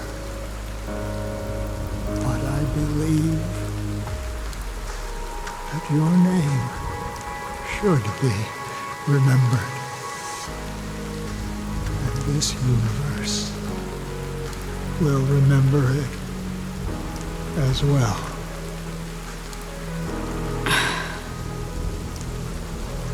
For me, some things are difficult to recall.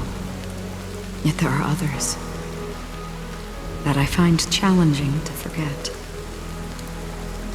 Such is memory, a creation of the past that blossoms into significance in the distant future. I remember that marks the start of my journey, the origin of the vibrant red hue in my life, and the most fervent element amidst every tempest. That's my name. Raiden Ozenmori May.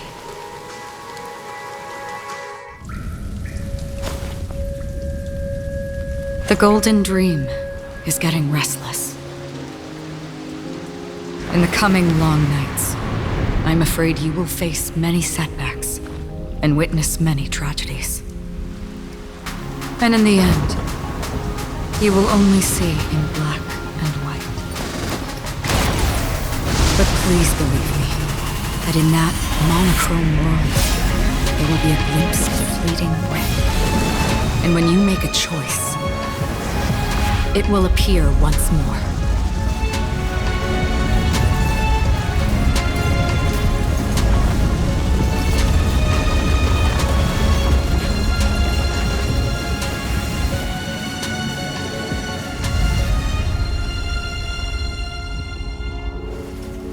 What you must do is ponder its significance, then return to the waking world.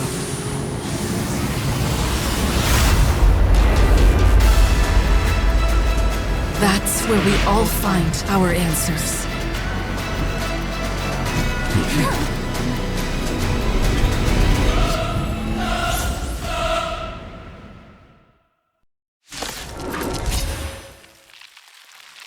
Have you broken free from the dream of order? We've done enough sleeping already. Let's show them a wake-up call.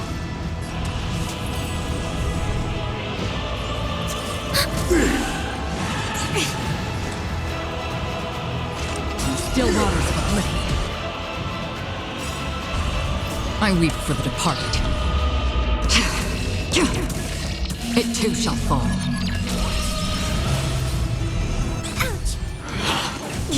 Without order, how can the weak be righteous?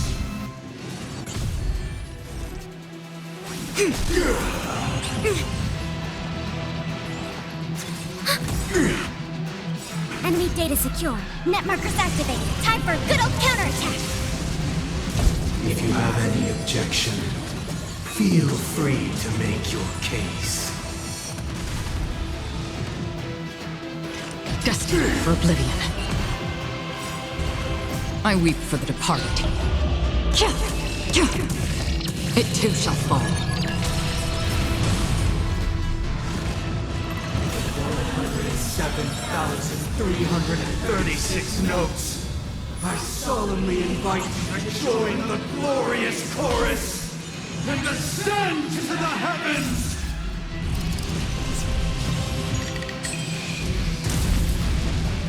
Ready for another? Converge and awaken! Uphold the truth, and you will. I'll take the lead. Free will, or Let's play our own. Let the show begin. Still waters of oblivion. No matter. Noise is fading. Yin and yang.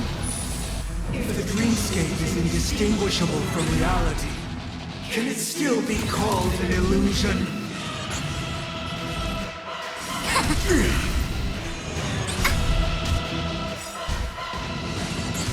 Enemy data secure. Net markers activated. Time for a good old counterattack. Keep up with me. Listen up. I weep for the departed. It too shall fall. With this perfect melody I command, recreate paradise anew!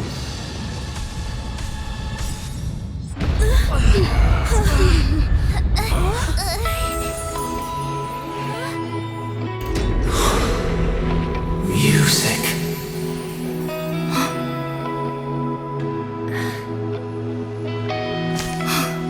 There seems to be another kind of sound coming into the Order's symphony.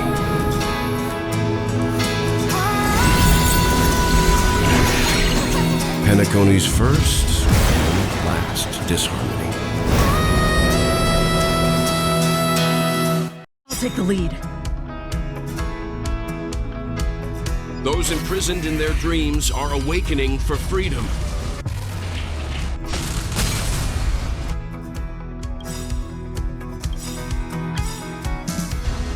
Robin, is that you singing? Brother, you have heard their cries. This is not the paradise they hoped for. Even so, they don't know where they should be heading. That's why I had to become the lone star in the sky to guide them. Even if that star must hang in a perpetual night of solitude. Enemy data secure. Net markers activated. Time for a good old counterattack. All things in this world have human creations. Let's play our own melody. Let the show begin.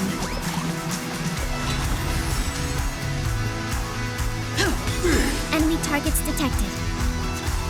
Now noisy. Destined for oblivion. I see through you. Converge and awaken. Uphold the truth, and you will. Commencing support. Ready for another? Noisy. I weep for the departed. It too shall fall. If we had never experienced solitude, how could we have embarked on different paths? Now, our final talk has concluded. All the work of creation has been completed. The inevitable day has arrived. The embryo of philosophy will reshape for us all of reality. If your paradise can save more people, sever my path with your hands. I swear on truth. A quick divination.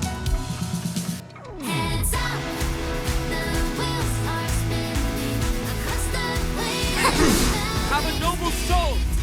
Don't be shackled by the past!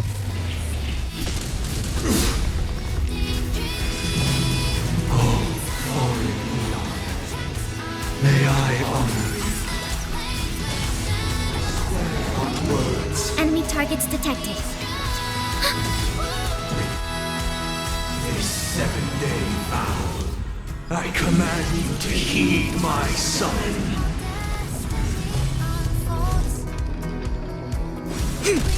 Uh-oh! I have a bad feeling about this! How insolent! It was not you who created all things. It was humanity that created you! Your divine being will become the foundation of our paradise!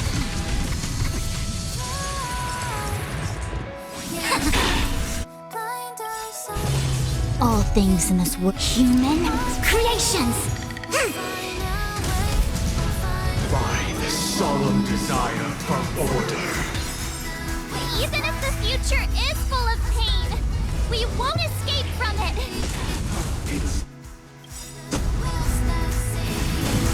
Let's play our own melody. Let the show begin.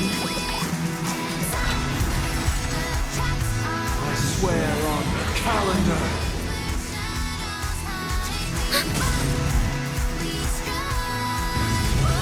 Enemy data secured. Net markers activated. Time for a good old counterattack. That's half the work. I weep for the departed. It too shall fall. Destined for oblivion. Converge and awaken. Enemy targets detected. Another journey begins on the still waters of oblivion. I'll take the lead. Listen up!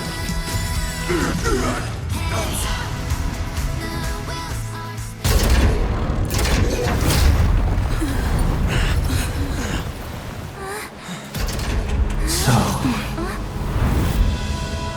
why does life slumber?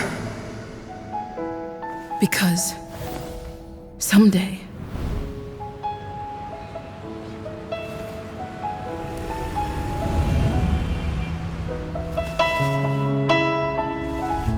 we will wake up from our dreams.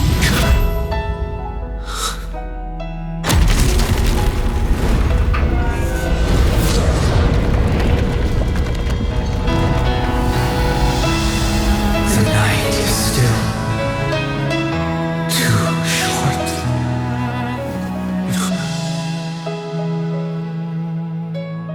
Brother, the dream is over.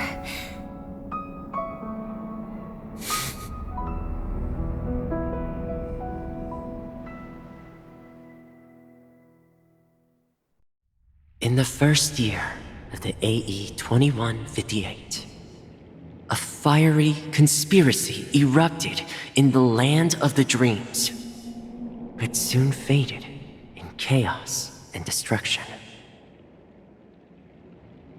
Whispers carried the tale of those fateful 48 system hours, when a sun teetered on the precipice of collapse.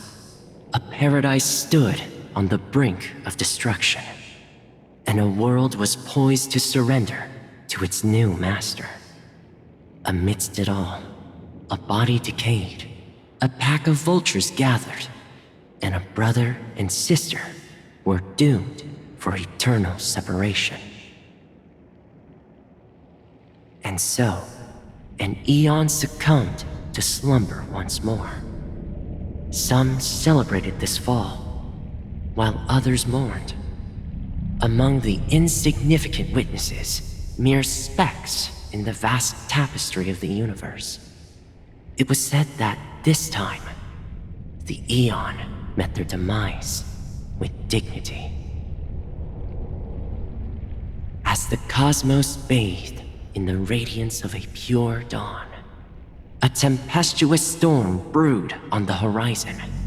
The chant of everything for the Amber Lord grew ever louder.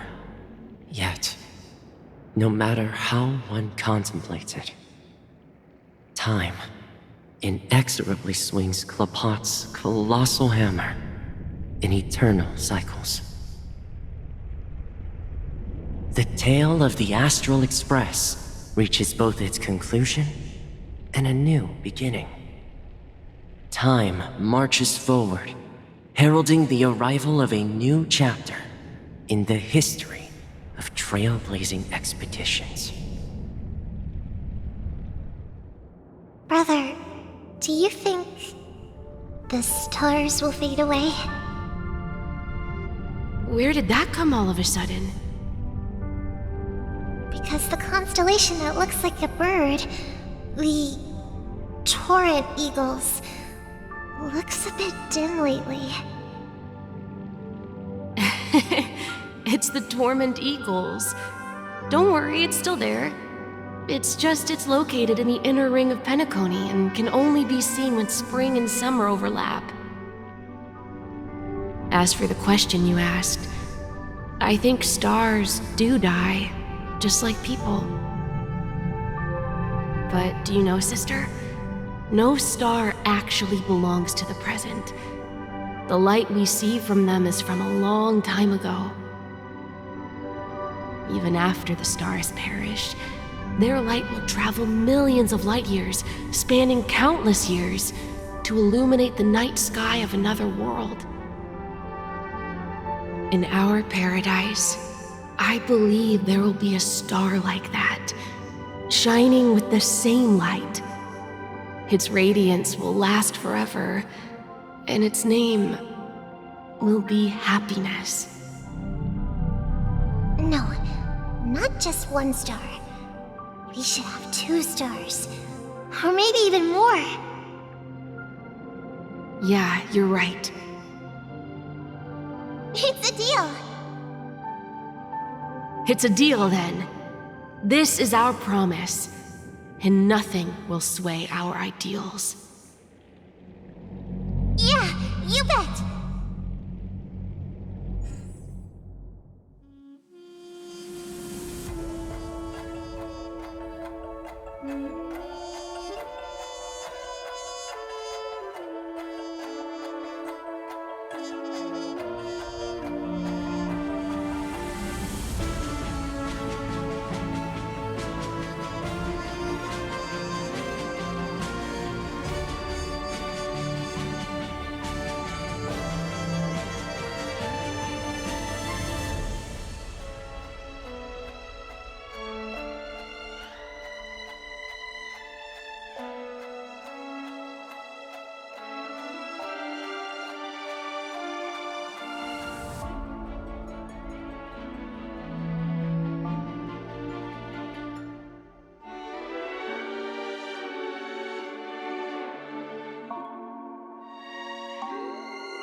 It's a pleasure to hear your voice again. Congratulations. You've become the biggest winner of this festival. Are you calling just to poke fun at me? No. I'm just impressed. Not only did you venture alone into Penacony and discover the truth of Dreamflux Reef, but you also managed to escape with the help of that Knight of Beauty. Remember the recording you received from your Trailblaze friend? It's now the most valuable chip in this game. However, this came at a high cost. Losing a cornerstone is a hefty price to pay. Diamond just called a meeting to discuss what to do with you. Just as I expected. So is Diamond planning to demote me? Or kick me out of the 10 Stonehearts? Why don't you take a wild guess? Well, alright. Then I'll guess. He's going to promote me to P46? Alright. What will you wager? Are we talking about a real bet here? I don't want to wager anything just to escape your clutches. But if it's just a friendly bet, I'll put on the line what I did when we first met. I'll bet my life, ma'am. Interesting. But since it's Diamond's call, no one can predict the outcome. I'm on my way to Penacony. Once everyone is settled, we'll return to Pier Point for the final showdown. Sounds like I'll be out of the action for a while. Finally, a chance to kick back and relax. Yeah. Leave everything to me and Topaz, child. Thanks to you, as soon as the Jade Stone was delivered to the family's compound, we finished up our preparations. The seeds we planted have taken root. Soon, it'll be time to reap the rewards. Huh?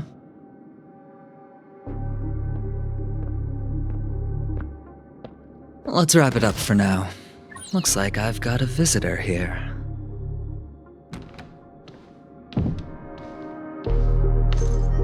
Oh, so many surprises today.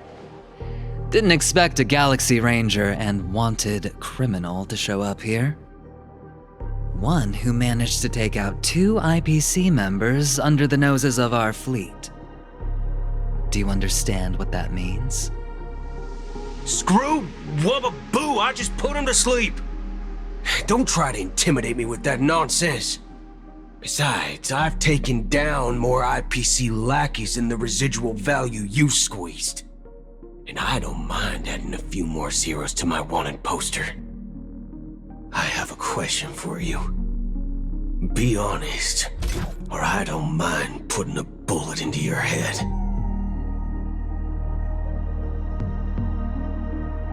Tell me, where is Oswaldo Snyder?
Do you need me to formulate the next plan?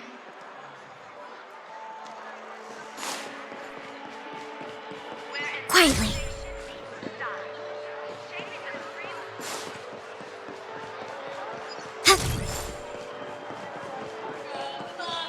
Show your courage.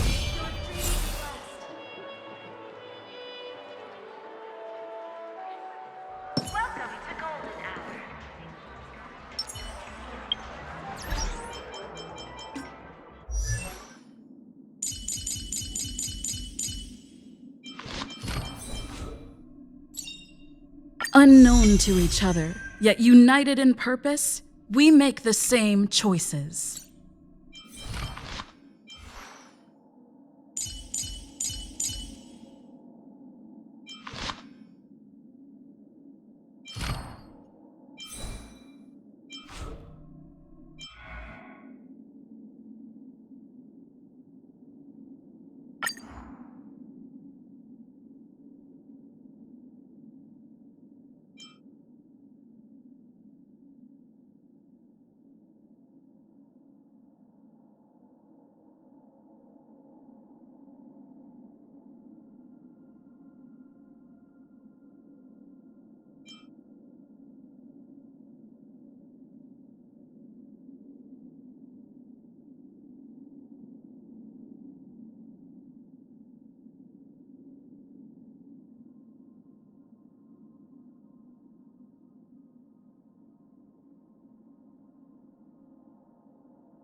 Name's Boot Hill.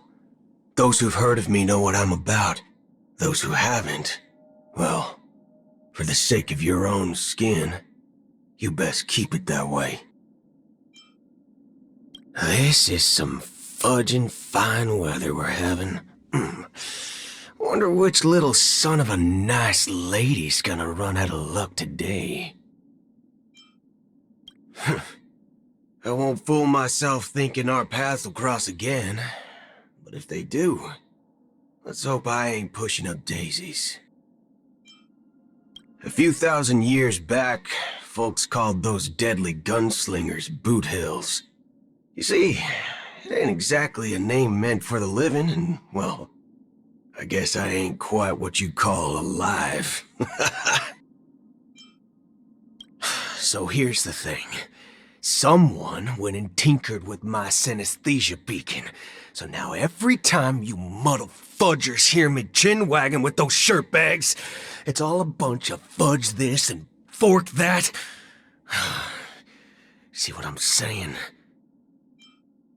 Hey, this here's Bart's 17 years. Straight from the Cavalent system, aged in sherry barrels, an absolute beast of Pete. Oh, if malt juice ain't your poison, try pouring some strawberry milkshake over freshly tilled soil and voila. Classic peaty flavor. Bon appetit. You seen them travel brochures the IPC puts out? Places worth seeing are all marked as being travel risks. Well, that's the upside of being a wanted man. I am the risk. So those places, zero risk for me. Might be that my pockets are filled with ill-gotten gains, but I stick to my principles. Rule 1, never use dirty money for pleasure.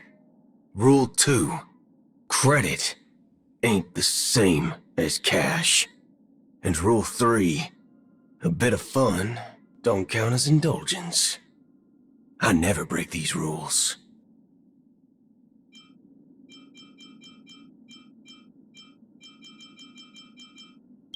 Oh, baby, yeah. 9mm, the eternal classic. Now, with a little good old-fashioned phosphorus tracer, you got yourself some poppin' candy with extra pop. Now, what's the saying again? Tracer bullets work both sides of the fence, meaning they're enough to scare away the small fry, but still bring in the big fish. The cosmos is like a slob's kitchen. Open up any cupboard, and you'll find a nest of those corporate assholes and them scurrying about. Means this place still needs some tidying up.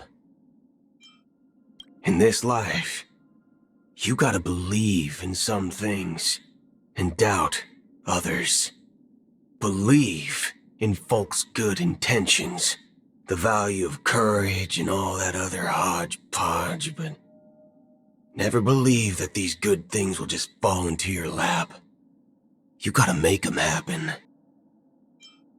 Ever seen the Hunt's Lux Arrow? If you ever do, make sure not to stare directly. That's how I ended up losing my right eye and got this here body.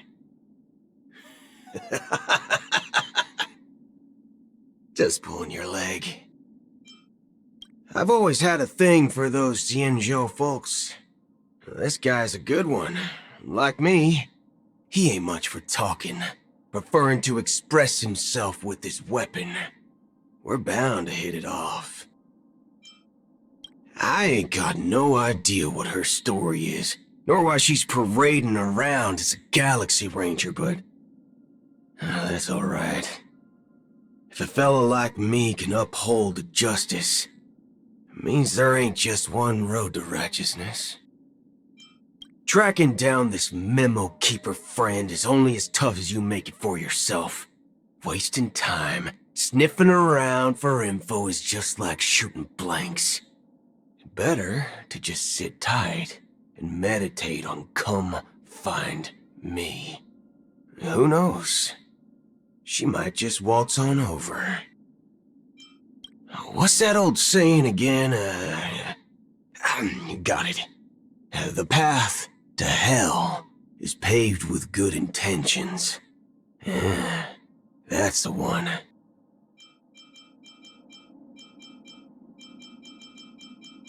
Funny how fate works. We crossed paths before. Finding someone in this vast universe with such similar tastes ain't easy, you know. Both of us clad in silver, both packing heat. The cherry on top, we're both oozing with righteousness. That guy's as notorious as they come. Just like me, a madman who throws caution to the wind. Maybe I should step it up. Get him out of the way quicker. Double my bounty in no time. In that bunch of no-goods at the firm, she's considered one of the better ones, right? Yeah. But as long as she's with the IPC, she's no different from the rest of them. All cut from the same cloth. Remember those moral codes? Forget about them. That's the forking spirit. Times have changed, darling. Survival will all depend on this. Fortunately, you're not interested in my bounty. Otherwise, I would be dead already. I was just thinking of you. That was fast. Fudge me sideways. You're finally here, brother. Knights of Beauty and Galaxy Rangers. Who will let us join forces? Let's deal with these thugs first, and then we'll talk about how to deal with you, shall we? Weird. A big wanted criminal is right in front of you, but you're still so stubborn.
Isn't every morsel, every drop predestined?